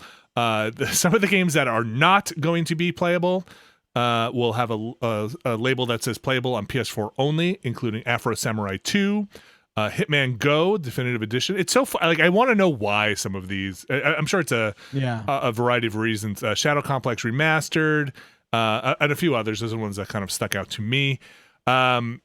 So what will you see with the boost mode? It kind of depends, I think, on games here, like better frame rates. I think Ghost of Tsushima said better frame rates. Some will have a higher resolution. I think Sony recommends download the game, try it out, see if it works before you go and buy more DLC or a bunch of stuff on your PS5 for it. And those will also supposedly be able to work off of the USB drive if you just plug it in from your PlayStation 4 right into your PlayStation 5's USB port. The other thing that I thought was neat, which might have been out there but I hadn't seen before, you'll be able to transfer data and saves over Wi-Fi or LAN connections from PS4 to PS5, which I think is pretty neat. But that is also, I think, developer dependent, not a universal PlayStation thing. Hey, one other thing that I thought was interesting, all that activity stuff with like I think the objective trackers and all that stuff, it seems some of that was attached to Plus. Did you notice that? So the Plus thing was the hint system in the activity thing, which I thought was kind of an interesting way to roll Plus into more stuff. There was like a, hey, here's a hint on how to get this collectible, and that was for like you could watch a little video and pin it to the screen or side by side it if you were PlayStation Plus member. I wonder, I like if that all just goes according to plan, I'm just sitting here thinking like, oh man, I am gonna fucking abuse that. Like, is that gonna, like, I don't know. I know I my joke is like I don't use the guides and I very rarely look at stuff because I just kind of don't I don't know, care ultimately, but like, This will be your first guide you've ever used. It would be the first guide I ever used. Man, if it's so easy as just like hitting a sequence of buttons and just being like, oh, let me just pin this in the corner. What's that? Go over there. Okay. I don't know. I hope there's a toggle to universally turn that off. Like if I like it's not gonna pop up automatically. No, but the temptation might be too much to see, it's just like, you know what? I'm too frustrated. Let's turn this off. Yeah. Also there's I don't know how they're gonna farm all that stuff out. That could be a lot of fun. Like, is it game guides? Is it internal? Is it who's going to do all that stuff for third-party games? Is it are they going to like license it with people? Anyway, I don't know that stuff. Some more stuff that came out that I thought was interesting. There's a upgrade path stuff came out in a FAQ for how would you upgrade your PS4 to PS5 digital or editions of games. PS4 for the digital versions of games, you will just see it on your menu and you will go and look in the store. This is the interesting part, or it's pretty obvious though. Yeah, after reading it, for disc-based games, you will put the disc in. You will then upgrade into the PS5. You will then upgrade that to the PS5 version, but then you will need the disc to play that game like you did in the PS4. And of course, that makes sense. Yeah, that makes is sense. it like download software? I assume. Yeah. So like, yeah, it'll have the software on the machine, but then you'll be playing it'll do a disc check for that stuff. The last thing we did, the backwards compatibility, the upgrade stuff that I saw kind of sneak out there was this update that came through on the PS4 that was included in the 8.0 firmware update, which is telling people that I'll just read a quote. Voice chat recording for moderation. Well, it's not telling you, but this is what it is. Voice chat moderation, recording for moderation is a feature that will be available on PS5 when it launches and will enable users to record their voice chats on PlayStation 5 and submit them for moderation review. So the pop-up that you would be seeing on the PS4 right now is to let you know that when you participate in a chat with a PS5 user post-launch, that they may submit those recordings from their PS5 consoles to Sony. So, question. Yeah, go ahead. Does that include that? I would imagine that wouldn't include like private party chat. I don't know for sure. Mm-hmm. Which just seems so. I know that. So that would be troubling. Well, so if you're playing a game and you're in a private party, I think there's an option on the PS4 now to not include your voice in recordings. Correct. And I think you can opt out. So I don't know if that option then is overridden.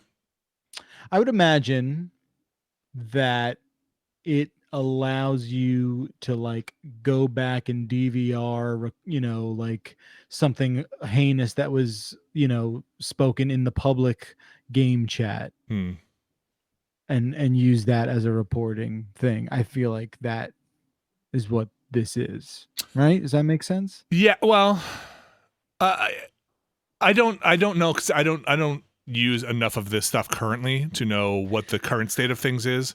So like I don't record locally while I'm in a voice chat. We pipe everything into recording devices and don't record locally the gameplay clips a lot. So I'm not 100% sure. I would imagine that this is mostly for my imagination. My thinking is this is like you're in Call of Duty, you're in the chat in Call of Duty, someone's being an asshole. And you want to report them and use it as an example. And so you hit record, it records the last, whatever it's got, minute and a half, and you could submit that voice chat. That's, I think, probably what the intended use is. But I'm sure more will come out. Again, this is for, the reason they're putting this on PS4 notifications is you will be able to play, some games, PS4 and PS5 together. So if you're in a PS4 game, you need to be aware that on the if somebody else is playing on a PS5, they will have this ability to record. So yeah. There's that. Is it a big deal? I think privacy stuff and safety stuff is always a big deal. And so I think knowing exactly how this is being used is important. I also think toxicity in those chats is important to and keeping that stuff. Oh, for sure. And in the context of a public channel on a game, like I have no problem with it. Yeah. Like it's just it's like you guys said, like the idea of like private chats being forwarded to like nebulous moderation entities is not something that I think is desirable for most people. But like public chat, as far as I'm concerned, is fair game. Like do whatever the fuck with that because Lord knows that needs to be better. Sure. Yes. Most of the time I'm in party chats. I don't often use the and that's just goes to say even in games where it would actually behoove me to be in the public chat to play, I oftentimes just do not because I find a deeply unpleasant experience. I just hope that they can record. I really hope they can record from the PlayStation 5 microphone when you think it's turned off, and somebody else can just record you That'd be really nice. farting on the couch Yeah, while you think it's. That'd be cool. I'd be into that. I'd support that. They can pair it with all that secret footage they have of people when they had their Kinects plugged in, and they can really paint a picture of what your life is like. Just me farting and playing some Call of Duty and eating chips, just crunching and farting on the couch. That's Okay. just upload that whole sequence. All right. It's a leather couch, guys. It's a leather couch. It makes noises when I move. Okay, it's not farting. Grow up. It also releases stinkies when I move. Okay, it's the chips from the couch. It's sour cream and onion chips, guys. Grow up. Okay, it's just what this is what humans do. That's what it does to me. Everybody farts. Okay. I think that's all the Sony stuff. That was a kind of a big Sony dump. Alex, what else we got? Just a couple of other things here and there. You mentioned earlier the free release of Streets of Kamurocho, which is the mashup of Streets of Rage and the Yakuza series that is being made by Empty Clip Studios, and that is going to be a free release, at least on Steam. I don't know if it's on other platforms too, but yeah, that is going to be out on October 17th. And that looks, like kind of a fun tribute to the, certainly the beat 'em up leanings of Yakuza, especially just in time for a game that does not actually have beat 'em up gameplay in it. So there you go. What's the story with this limited release? Like, what is the, is it What going do to you go, mean? like, is it going to go away? I don't know. Okay. It could be that they are just planning on having it up for a while and then getting rid of it. I'm honestly not sure. I think somebody is wrestling upstairs. I don't know what is going on in I can't hear it. I don't hear anything. That's I don't hear wow. anything. Good. It's None of us are Banging picking and up on it. yelling? it's What's going on? really it's like when we're playing that Phasmophobia game. Phasmophobia. And then I just want to be like, hello, hello, is anybody? Is somebody upstairs? Alexander Richardson. Hello. Hello. Is Kirby running around? Well, now the dog is barking, so I don't know what's going. I'm gonna go upstairs and just find a mess up there. Just anyway, sorry. Maybe it's just free for the these 2 days from October 17th to October 19th. Okay. Either way, that's the way to pick that thing up. Obviously none of us have played it, but I think that looks kind of cool. Okay. There's another thing that Sega is putting out, I think at the same time, and it is a. Okay, no, this one is only available for 1 day, and that is on October 18th. Love it. And it is a prototype of a reboot of Golden Axe called Golden Axed. So we mentioned this. Hold on. We mentioned this a little bit during Breaking Brad yesterday, and I will admit right now I conflated a couple things in my head. Lord knows I never do that.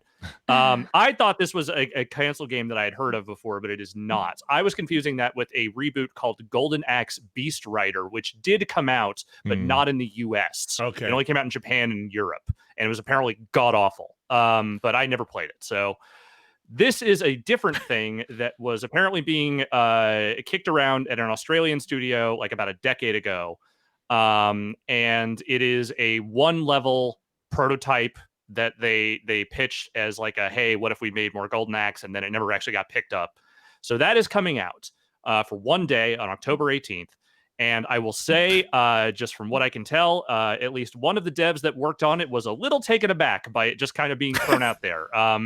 There's a guy named Tim Dawson on Twitter. His handle is Ironic Account. I don't think he's being ironic here. And he has a whole thread where he talks about the, let's just say, slightly arduous and unpleasant circumstances that led to that demo being put together in fairly hasty fashion 10 years ago. And no one at Sega, I guess, reached out to anyone that worked on it before throwing it out there, which, they don't have to. But I also, if I worked on something like that and then it just got thrown into the public domain, I would be like, oh, okay, I can see why that would be a little off-putting. So, but, if you want to just see what that prototype looked like, it will be available for literally a day. Weird. I mean, it's just weird. Yeah. The whole thing is weird. I guess where do I get all this stuff? Where I have Steam, to be? at least. It's on Okay. Steam, at least. I know that. So, So it's Sega's 60th, and that's what this is all about. But man, that is weird times, I man. don't want. I hate missing stuff. All right, what else, Alex? So this just got announced today, and I think this is kind of cool. The Video Game History Foundation, which is the organization headed up by Frank Cifaldi and Kelsey Lewin, and I think a handful of other people as well. They are, like, they're video game historians. They are very big on, keeping the history of video games as alive as humanly possible, because Lord knows companies are not very good at doing that themselves. So they announced this new project, which is called the Video Game Source Project. And the goal is to try and collect as many of the source materials as they can for games throughout the, however many decades of history this industry has, and trying to preserve that stuff as much as possible. Now, source material, you can probably imagine what that entails. It's like source code, it's original animation art, it's like, it can even go down to things like, correspondences between devs to, discussing, what they're planning on doing. And this is stuff that is constantly lost. Companies move, they change computers, like hard drives die, shit happens, and it just disappears. Try and go play. Was it Icewind Dale? Is the one that I think so. Or is it Icewind Dale 2? They can't find the source on it, which is a bummer. Yeah. Okay. Sorry. Yeah, and it's impossible. It's pretty much impossible to remake those games unless you completely remake them without those materials available. So they're planning on launching this pretty much immediately. They announced it with a I guess they're doing a stream event on October 30th with Ron Gilbert, where he will be going through a bunch of the source materials for the original Secret of Monkey Island. That's fun. Yeah, that's cool. And I think this is the kind of shit I really am glad at least someone is out there doing, because I love this nitty-gritty historical stuff, and companies, just through their obsessive secrecy and just, inability to necessarily catalog and archive all this stuff, I think, just too much of it has already been lost. I also just think it's such a weird thing with video games being so digital. Like, how do you put a video game in a museum? You know what I mean? Like, yeah. I mean, I think that's with a lot of technology now, is like, it seems very difficult to preserve a lot of these like old softwares, and just, I don't know. The process is also interesting. I think this is really rad. I'm very interested in this. Yeah, it's cool. So look for more from that soon. They have a website. It is just gamehistory.org/video-game-source-project. Can I donate stuff? I've got these cool SNES boxes, and I've got stories about playing video games. Like when I was a kid, like the Mario World. I'll just talk about that. I mean, maybe not for the source project, but I'm sure the Video Game History Project would love to have your Super Nintendo boxes. I'm sure they would be stoked. Yeah. You should send them a letter and let them know your story. I'd be like, it was Christmas Day, and my brother and I were super excited, and that smell of styrofoam. It seems like a story that's unique to you, too. Yeah, I'm the only one. My uncle worked for Nintendo, and he got a prototype Super Nintendo. That Yoshi's adorable. Alex, speaking of personal stories, what is this? What is this other one here? This is the biggest news. This is the most important news. Yes, no news. Yes, it's definitely the most important news we have had today. Go ahead, Alex. Yeah, drop it. Drop it. All right. So I kind of gotten wind this was going to be the case, but they officially confirmed it. If you are one of the 19 people still playing Rock Band 4 in this day and age, good news. What? All your shit will work on next gen. All my shit? Pretty much, yeah. It sounds like by the way they announced it, it sounds like, one, all your DLC will carry over because there is no difference in platform. It is literally just that shit will show up in the marketplace on both platforms, so that will all work. And all the hardware that they've tested, at least, which includes like the actual RB4 guitars and drums, and also the stuff that has like the various adapters, like I have, all that stuff is meant to work. So I will be able to. My drums will work. Your I don't even know how to describe it now. Your unique and rare drum. My rig. Your rig. What is the thing that is impossible to replace at this point for you? It's the drum brain, the ion brain, right? Is it the ion brain that's hard to find, or the adapter? Or the adapter. No, it's the adapter. It's the PDP adapter that they made 4 of, and I managed to get one of them, thankfully. Yeah. But yeah, so those are the things that are hard to find, and you will still need that stuff to make the 360 legacy shit work. Like everything that requires an adapter will still require an adapter, but it will work on the new hardware, which is the important. Well, I am happy to know that you will fill up your Xbox Series X day one with all of your DLC from. You know what? I still haven't totally filled up my One X yet. I've still got actual games on there that I haven't had to delete. Just from the DLC. The thing they are touting, they have not really made any changes to the game, but everything should load a lot faster, which is something I am very much looking forward to. So. I cannot wait. I imagine there are people at Microsoft or at Sony that are like, what are you doing? I'm testing to see what happens if you have 1,000 pieces of. Nobody has that much pieces of. Let's go do something else. No, I need to know how the UI runs if there's 1,000 pieces of DLC. Dude, nobody's gonna do this. Nobody's gonna download all their Rock Band stuff. It's hanging. It's getting sluggish. Go test out the backwards compatibility stuff. And then poor Alex, day one, being like, it's broken. It's a whole thing locked up. I don't understand what happened. How did I test this? Alex, good luck. I expect a day one report on how long it took you to get all your DLC downloaded and how snappy the menus are. Oh, I'm super recording that. That's definitely happening. 24-hour stream of just downloading. I've got gigabit. It'll take 12. Anything else for news? Bacalar, any other news? There was that list of the optimized X games at launch. Yes. If you wanted to blow through it real quick. How many were on it? It looked like at least 20 games, which included launch 30 titles and also some older stuff. What do you got for highlights here? I mean, I'm not going to include games that are going to come out after the console launches because that's just sort of just be expected. Borderlands 3, they're saying here on this list Forza Horizon 4, which I've yet to see work on a Series X so far. Observer System Redux, which is I know we were hoping to get Ori, a 120 version of Ori before launch, but it. And again, these also don't say exactly what they're going to have. Right. It just says that they're going to be optimized. So that could be pretty much one of 10 things when you break it down. Yeah. I mean, other than that, Yakuza Like a Dragon. Yeah. Fortnite. Yeah. Fortnite's on this list. Sea of Thieves. King Oddball. Do you guys know what King Oddball is? Oddball. I do not. I'm going to Google it. Is it? Hopefully it's an oddballs game. It looks like a game that came out on a phone. This is not the launch list of games. I guess this is just the launch list of games that will be optimized with enhancements. Maneater, X and S. Yeah. So go look at the list if you want. Grounded. Remember that game? Play that. Heard of it. Yep. Yes. The bug game. Yeah. You're little dudes in the grass. Little bug guy. Little dude. Little dude. Hey, little dude. Alex, Jeff, any other news? No, sir. Abby Russell, you've got some news. I'm just kidding. I was just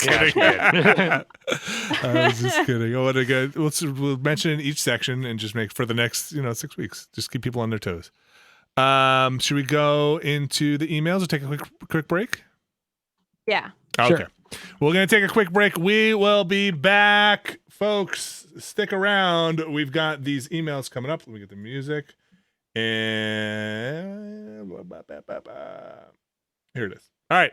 We'll be back in a little bit. Here's the music.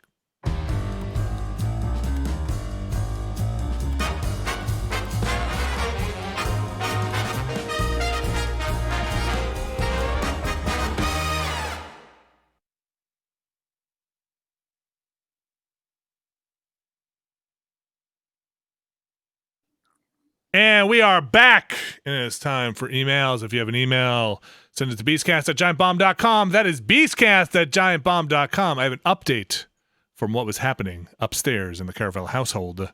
Oh. Beyblades were being battled. Beyblades. Oh, really? That's where you got like the ripcord and then like a top that spins, right? Oh yeah, must have been a real, which is down and out brawl up there. Real Donnybrook. Yeah, A lot of blood. Yeah, I don't want to go up there and see who's won. I don't know. Diablos, Luminor. I don't know. I don't know if we'll ever find out. Emails. If you got an email, send them into beastcast@giantbomb.com. That is beastcast@giantbomb.com. Boy, I hope that email carries over. Abby Russell, what do we got in the email department today? That is an amazing question. Thank you. Jeff, I'm full of them. will you please read this one from Alex? I bitterly miss split-screen multiplayer games such as Left 4 Dead. My girlfriend and I like to play co-op games together, but we're not going to get 2 TVs and 2 consoles to do it. Do you think, with all that extra processing juice, the next generation will see a comeback in AAA split-screen experiences? Or has couch co-op become the exclusive domain of the indie scene forevermore? Good question. Yeah, this kind of comes up all the time, but yeah. Yeah, I want to believe that maybe AAA devs will be a little more apt to try and take advantage of that kind of stuff for their games going forward. But I kind of feel like there's nothing that was really saying the horsepower of these current consoles couldn't do it either. Yeah. It's just that it was not a priority for, certain devs of certain genres here and there. And, I think the reason it became sort of popular within the indie scene was just that there was an absence of those games and other devs kind of came in to fill the spot. I don't necessarily feel like it's a technology issue so much as it is just like we're prioritizing this other stuff because this is more important to our players according to all of this play testing and fucking focus groups and all this other shit that we do that just, number crunches all these features to death. Yeah, I think split screen is probably, aside from stuff like you'll get in the Lego games, I'm not even sure if they still do it, where the screen dynamically splits, probably not going to be around too much, but you'll get some local games that do that. I mean, I don't know if they're like the official split screen, but like the couch co-op. Yes, couch co-op will be there, but there's some games that do it dynamically. I think Bacalar, what is like moving out? Yeah, does moving out ever split the screen, or are you constrained by the screen? I can't even actually remember now. It's all on the same screen. Okay, zooms out. Yeah, I think we'll see plenty of that. But I think if you're taking like your Gears of Wars, your Halo split screens, I think we're probably. I think some racing games will probably still have it, like the Sonic Racings and the Mario Karts of like the 4-up on the local screen. We'll still have it. Your kart racers will, but you always get a little visual knock there. But yeah, I like split screen.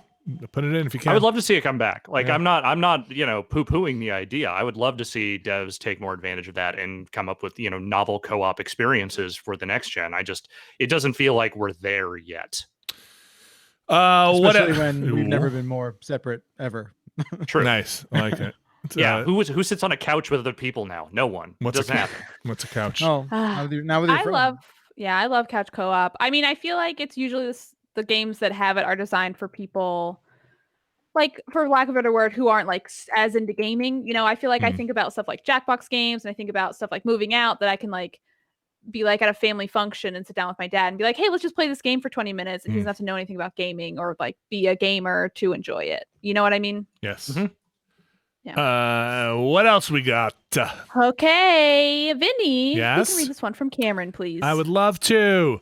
Early in this year, I quit an easy, cushy local government desk job of 5 years to make a career out of my high school and college job of licensed plumber and electrician. Obviously not the greatest time considering worldwide circumstances, but everything has luckily worked out. That's good. And I just passed my master electrician's test. Congratulations. Right on. This leads me to my question. I know Vinny has spoken extensively about his woodworking projects and household upkeep, and Abby has talked about tinkering on her bike. I was wondering if you all had to start blue-collar jobs or careers in the trades tomorrow, what trades would you choose to pursue and master? Oh, that's 2 separate questions. Thanks, Cameron. Yeah. I am a big proponent of trade jobs and trade union jobs, and I think those are everybody's gonna need the lights on. Everybody's gonna need the flushed out toilet. Everybody wants fresh water out of their pipes. You can do it anywhere. More people are gonna want air conditioning. and we're gonna need it, and you got to keep that stuff working. So like that stuff is indispensable. I would probably go. I'd probably go. Every person I know that went into HVAC made a lot of money, so I'd probably go. I don't know how they do it, but everybody I know who runs their own HVAC thing started off okay, and then when they retired, aside from all their knees and physical problems, seem to do okay financially. They bought new knees, yeah. So maybe HVAC, and I don't know why. Again, I'm not sure why. Just that like family members and stuff, where it'd always be like, how did he buy like 7 houses? I'm like, literally a guy, he's passed now, was called the Silver Fox in my family, and it was an HVAC guy who is now passed, but was like, Wow. He was like the patriarch of his family, of that side of the family from the HVAC empire, and was probably in the mafia. But yeah, I think for me, HVAC. I like very seriously considered, because when I first went to American University and I dropped out for a bit and then went to a different school, but I like in between, I very seriously considered going to trade school for welding. I think being a welder would be really fun and cool. And also somewhat lucrative. I mean, because it's sort of dangerous, but shit needs welding. Yeah, shit needs welding. I don't know. It seems like an interesting job. I think like metalworking is so fascinating. But I didn't do it. And I think probably more realistically, if I had to learn a trade now, I would probably look into like small engine mechanics and maintenance and stuff, just so I could be better with like my bike and stuff like that. Everybody needs the engine to run. Is truck driving a trade? Yeah, sure. Yeah, I think the question was special license. I think the question was blue collar jobs or trades, and I would call truck driving blue collar. Yeah, because here's the thing. I am the least handy person in the world. I can barely build IKEA furniture. I don't know that I have much of a future in anything that requires assembly. But transportation, that's a thing I feel like I'm reasonably well versed in and would love to learn more about and be better at with much larger vehicles. And, maybe I'm not a long haul trucker, but maybe I'm still like one of those trucks that you can drive around a city and deliver stuff. Yeah. Short haul trucker. Short haul trucker. Yeah. Like, I think that's probably where I would go if I had to pick one. I mean, granted, the truck driving industry I was going to say is contracting at an alarming rate. But, I'm just saying pure pie in the sky dream scenario where everyone still gets to drive cars and the world isn't on fire. That's probably where I would go. At the very least, you get into trucking at the very least now, and I know we have a lot of people who actually listen to this podcast who are truck drivers, so that we can make documentaries about the last human truck drivers, and those people can star in them. Been a trucker for 20 years. These robots on the road. Who trusts them? And so we can. I want some of that good movie making. Bacalar, what's your trade? Pinball repair. Yeah, yeah. Thanks. Oh, that's cool. You said, very Jeff, what about you? Don't worry, I'll answer for you. Sorry, Jeff. Ice skate repair.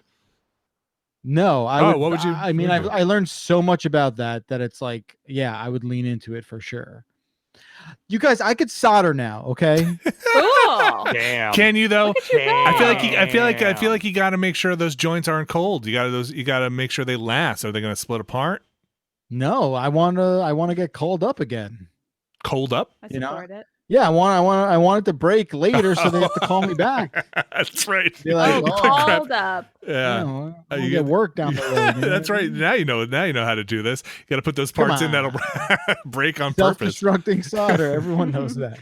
I think the only thing that really at this age, I've got a lot of friends who did trade and union jobs. The only thing at this age is I would worry about if a lot of them are very physically demanding, and I think a lot of people who, for one reason or another, it's knees, backs, that stuff to me is worrisome and scary. But other than that, man, I would in a heartbeat, like you wouldn't even have to convince me. Like I just think those jobs are so vital and so important, and I think Keep the So's lights. our job, man. What No, we're doing. our as job, we are is absolutely essential. I think it's one of the things that drove me into wanting to do woodworking was knowing how meaningless our jobs are and like how Totally.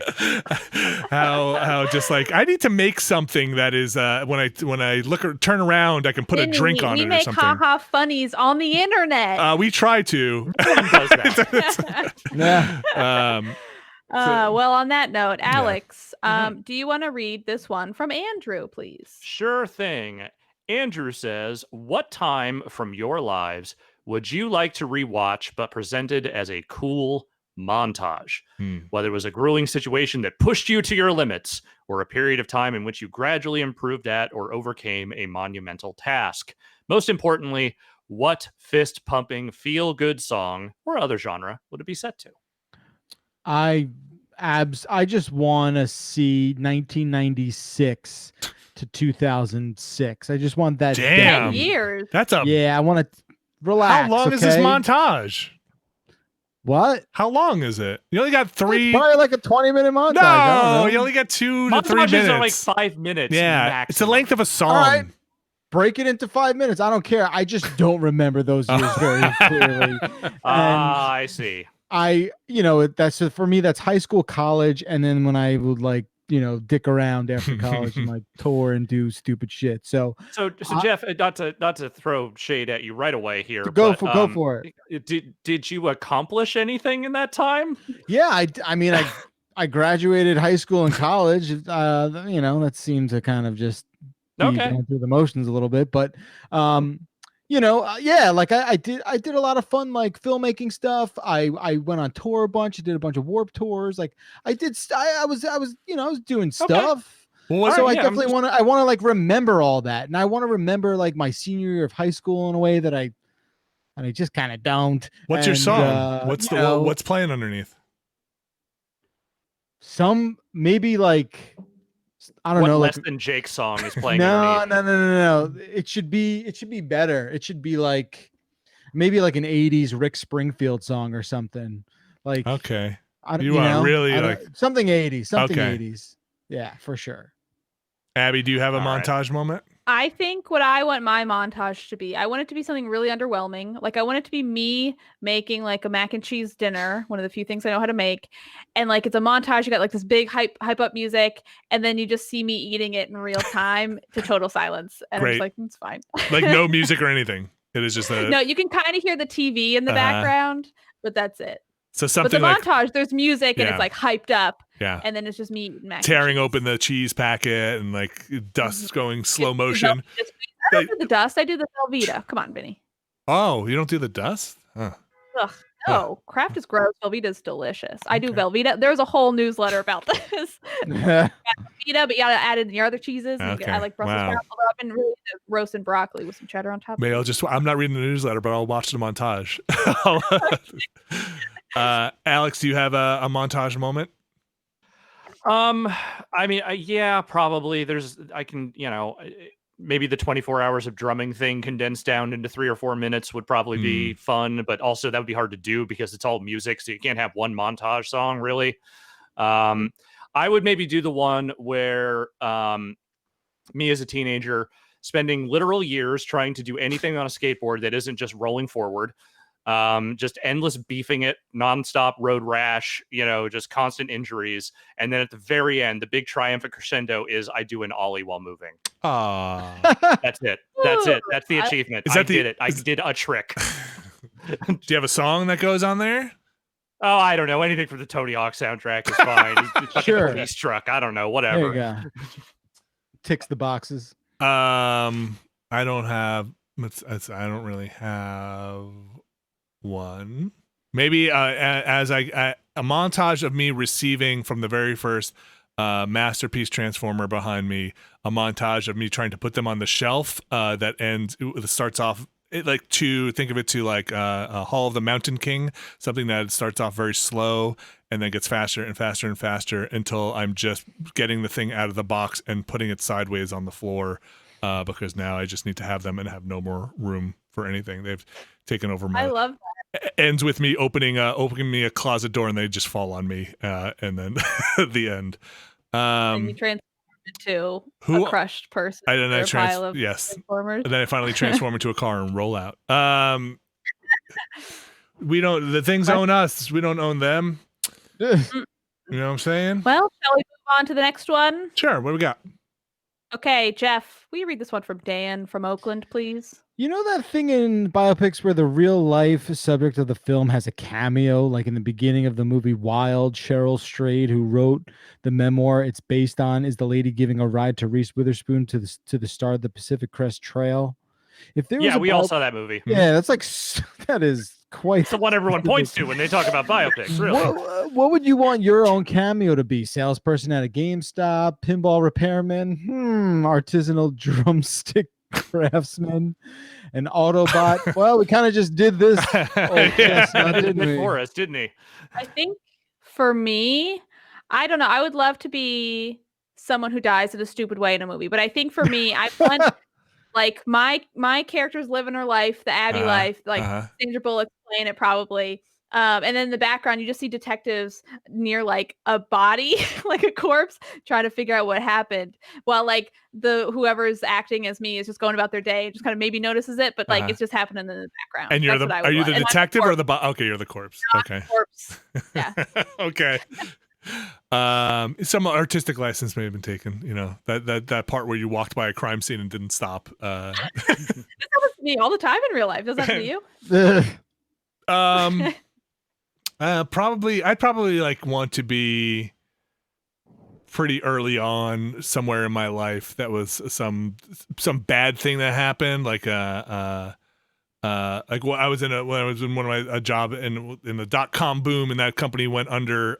Like the CEO of that company, who I'm pretty sure got punched in the face. I always want to be that guy, like laying everybody off or something. Be like, Caravella, and just make up parts, like, you're never gonna make it. You'll never work in this town again. Get out of here. And then get punched in the face. You're like, but we're in Paramus, New Jersey. I own Paramus. I'm the HVAC king of Paramus. Yeah. That's it.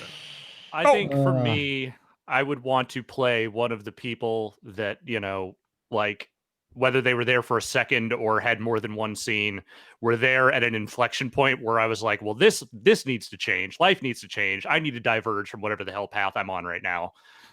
So I would say either the guy, when I was working IT support, I had to go to his office because his computer was broken. And then I found out the way his computer was broken, that his power button had become stuck. And that and I realized, boy, I cannot live like this anymore. I cannot travel 30 minutes to this guy's office. Is this a true story? Have to unstick his this is an actual story. And unstick his power button while he sits there and goes, my computer doesn't work. Fix it. Damn it. That would be me. Or I would just be Josh Larson. Okay. Okay. I can see that. Would you wear like a wig? Because I'm kind of trying to picture in my head. Like, I don't think it really matters what he looks like. Would you be costumed as him? Okay.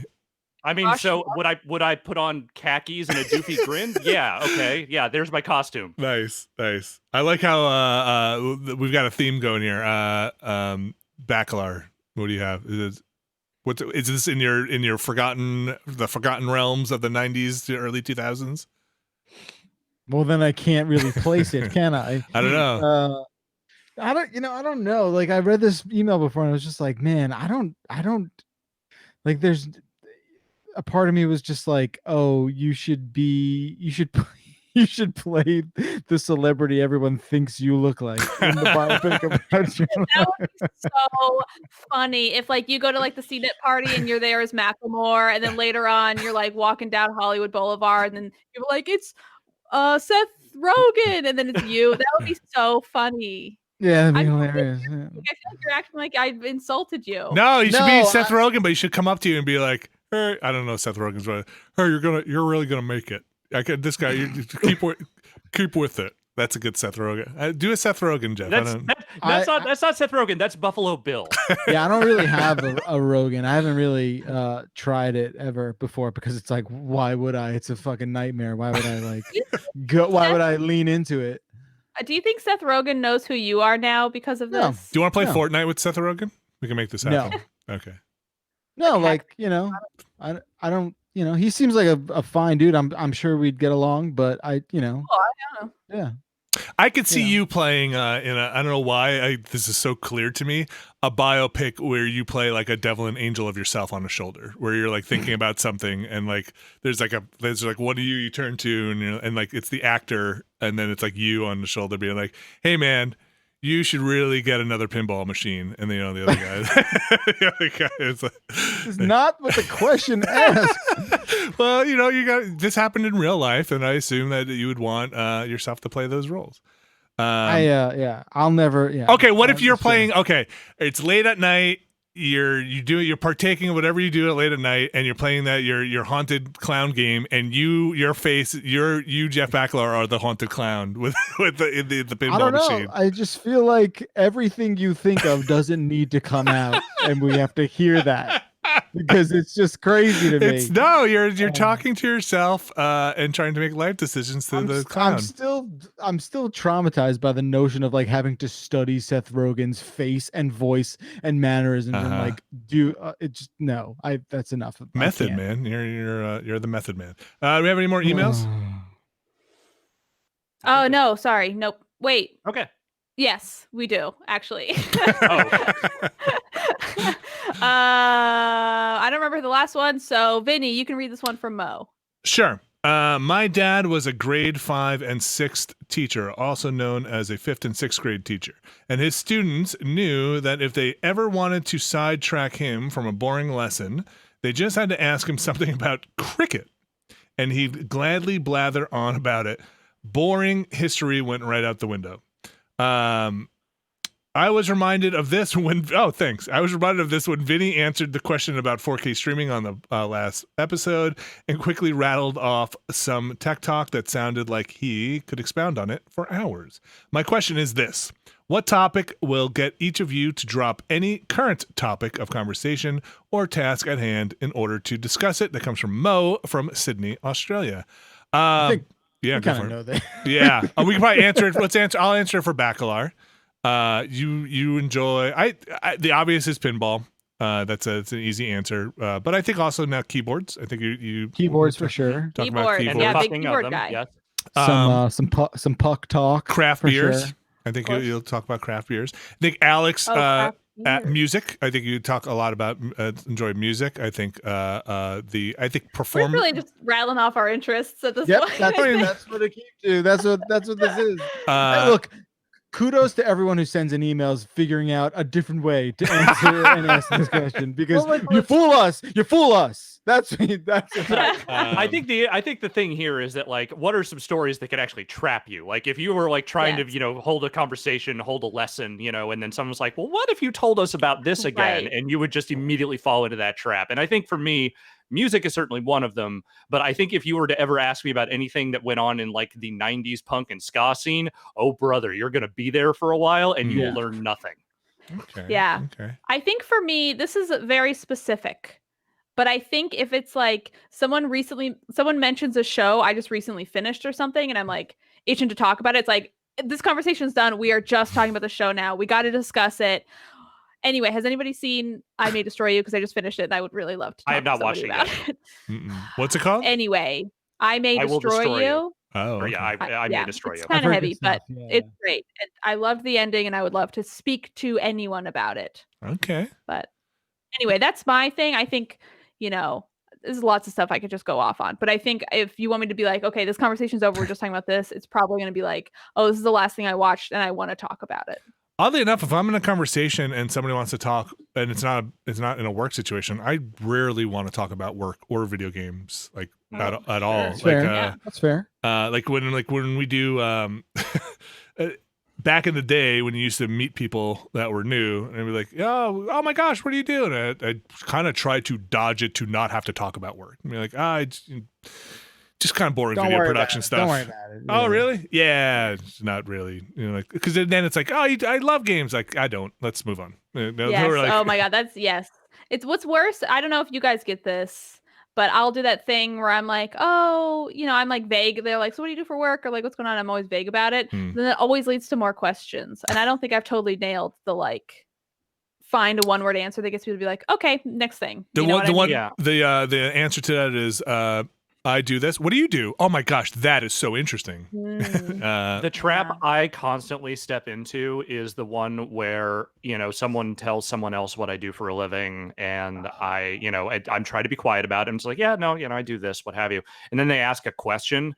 And as soon as they ask a question that is like specific, I'm like, well, actually, so here's what you did. And then I realized like about 20 seconds later, oh, you were humoring me. You don't want to hear about any of this. I'm telling you shit that you will forget as soon as I'm done talking. But I'm going to keep going because you set this trap and I'm not getting out of it. So fuck it. Here we go. So honestly, one of my things is like I am and I don't say this to sound like, oh, you're really interesting. I genuinely am fascinated by what other people do. Like in like how they spend their time and what they do. You're a very inquisitive person, Vinny. And so like if I am asking you what you do and the nitty gritty details, and I think the people who have been trapped in a room with me asking them probably know this all too well. Like the details of how your job works or what you do or how this thing works is fascinating to me. It is what is that book? I remember reading it younger. It's a Studs Terkel book. Working is like one of my favorite reads as a kid, which is completely outdated now. Terkel. Stud Terkel. It's a good name, huh? Stud Terkel. I like that. Hi, I'm Mr. Terkel, but you can call me Stud. You can call me Stud. Wouldn't you talk to Studs about like what you do for a living? Hey, I'm sure. Studs and I'm Studs Terkel, and I think video games are for children. But tell me about them. So I'm Studs Terkel, and here's today's crop report. It's an awesome book. It's outdated, but if you it talks to regular people and interviews them about their day-to-day life and like what they do, and it's fascinating. But yeah, I think so my thing is I don't want to talk about myself. I want to hear about your thing. So that would get me to stop my history lesson. Yeah. Is that going to be Studs it? Terkel. Studs Terkel. Studs Terkel. It's not made that's up. it. That is it for the emails and no corrections this week. So flawless episode. Studs Terkel would be proud. Studs Terkel is an amazing name. It is, and it's an amazing book. I think there's other stuff out there. So you can go check out Studs Terkel's oeuvre. I just looked up a picture of him. Oh my God, Studs Terkel. I love him. Oh, I don't know if I've ever seen a picture of Studs Terkel. He looks like a grandpa in the best way. Okay. That is a guy who looks like he's been a grandpa for 70 years. Yes. Oh, look at that. Isn't that somebody you'd sit down with and just talk to, like, spill your whole life to? Hell yeah. He looks like he should be rapping with like Carl Reiner and fucking like Five-ish Finkel over dinner and drinks. I don't know that much about other than the book, but apparently it was like just an amazing interviewer. So yeah. Studs. I want to say also passed away fairly recently. Oh. Yeah. I could be wrong. I should not just say that, but he died in 2008. Okay, so yeah. So fairly October recent. 31st. Yeah, that's recent to me. Okay. All right. That is going to do it for this week's show. Thank you very much, everybody, for listening. You should go check out. Well, first of all, I want to say, if you're listening to this live, I'm super excited. I've been excited about this all week. Abby and Jan and Ben and I are going to play more Phasmophobia on Friday. Abby and I went in and played it to test out, to see if it would work on the live stream, using the voice-only stuff and get more familiar with the controls. I had a blast with that. Yes, it is definitely a different experience, not being able to hear anybody, but to hear Abby shouting from a room with the microphone going. That was a lot of fun. I'm very much looking forward to it. So go check that out live on Friday. If you're watching that, go check out some Breaking Bad from Wednesday. We have unfinished up for Baldur Skate. What else has been recorded this week? We got Bombcast. We're going to do some Age of Empires. That might go to next week. My mind is mush now because Abby, to reiterate, we'll be here for a bit longer. I'll be here through 6 more weeks. Yes. A month and a half. an eternity practically. Me and Studs Turkle. My next, I gotta get Studs Turkle. What an amazing! I should have named our dog Studs Turkle. That's a good. You should have. Oh my God, that's an amazing dog name. I know. Studs Studs Barkle. Studs McTurkly. But yeah, I'm glad. Also, I feel like it's probably a lot of. It was a hard thing to keep bottled up. So if anybody's wondering why do this super early, because it's tough to live your life with that thing hanging over your head For sure. and bottled up, and also Yes. you know. Yeah, I don't. It would be weird to keep doing content for weeks and weeks and just be like, well, right. like, yeah, yes, but yeah, that's why I say I think it's good for everyone to know what's coming. Yeah, it's a slow breakup. The ones that everybody likes, just put the dagger in slowly. The drawn out ones. Drawn out, slow. Moving out a one lot of piece lawyers of furniture involved. each day. Just I keep seeing them every day. Keep trying. Yep, perfect analogy. You nailed it. Go check out all the stuff on Giant Bomb. I'll just start playing the music now. Okay. End the show. Here it is. This is it. Thank you, Alex Navarro. Thank you. Thank you, Jeff Bacalar. Thank you. Thank you, Abby Russell. Thank you. Don't forget to thank Studs Turkle. Thank you, Studs Turkle. Thanks. I'm gonna find my copies. I bet it's on this shelf somewhere. I'm curious about his work. Dog-eared. I remember he talked to like a phone bank operator. I thought it was fascinating, like a switchboard operator, and like what that job is like, and like what actually happens there. Really is fascinating. I think he would be an amazing. I want to see Studs Turkle talk about Demon Souls and really just what that's like. I've still got 30 seconds to kill. Folks, if it's your birthday, happy birthday out there to you all. Don't forget to check out Jeff Bacalar's video about the Xbox now that it is up. Where can people find that? I assume a CNET somewhere? YouTube? Yeah, youtube.com/CNET. Okay, thank you very much. Alex, you drumming today? I will be. I'm going to be plumbing the depths of the Guitar Hero franchise with Van Halen and smash hits.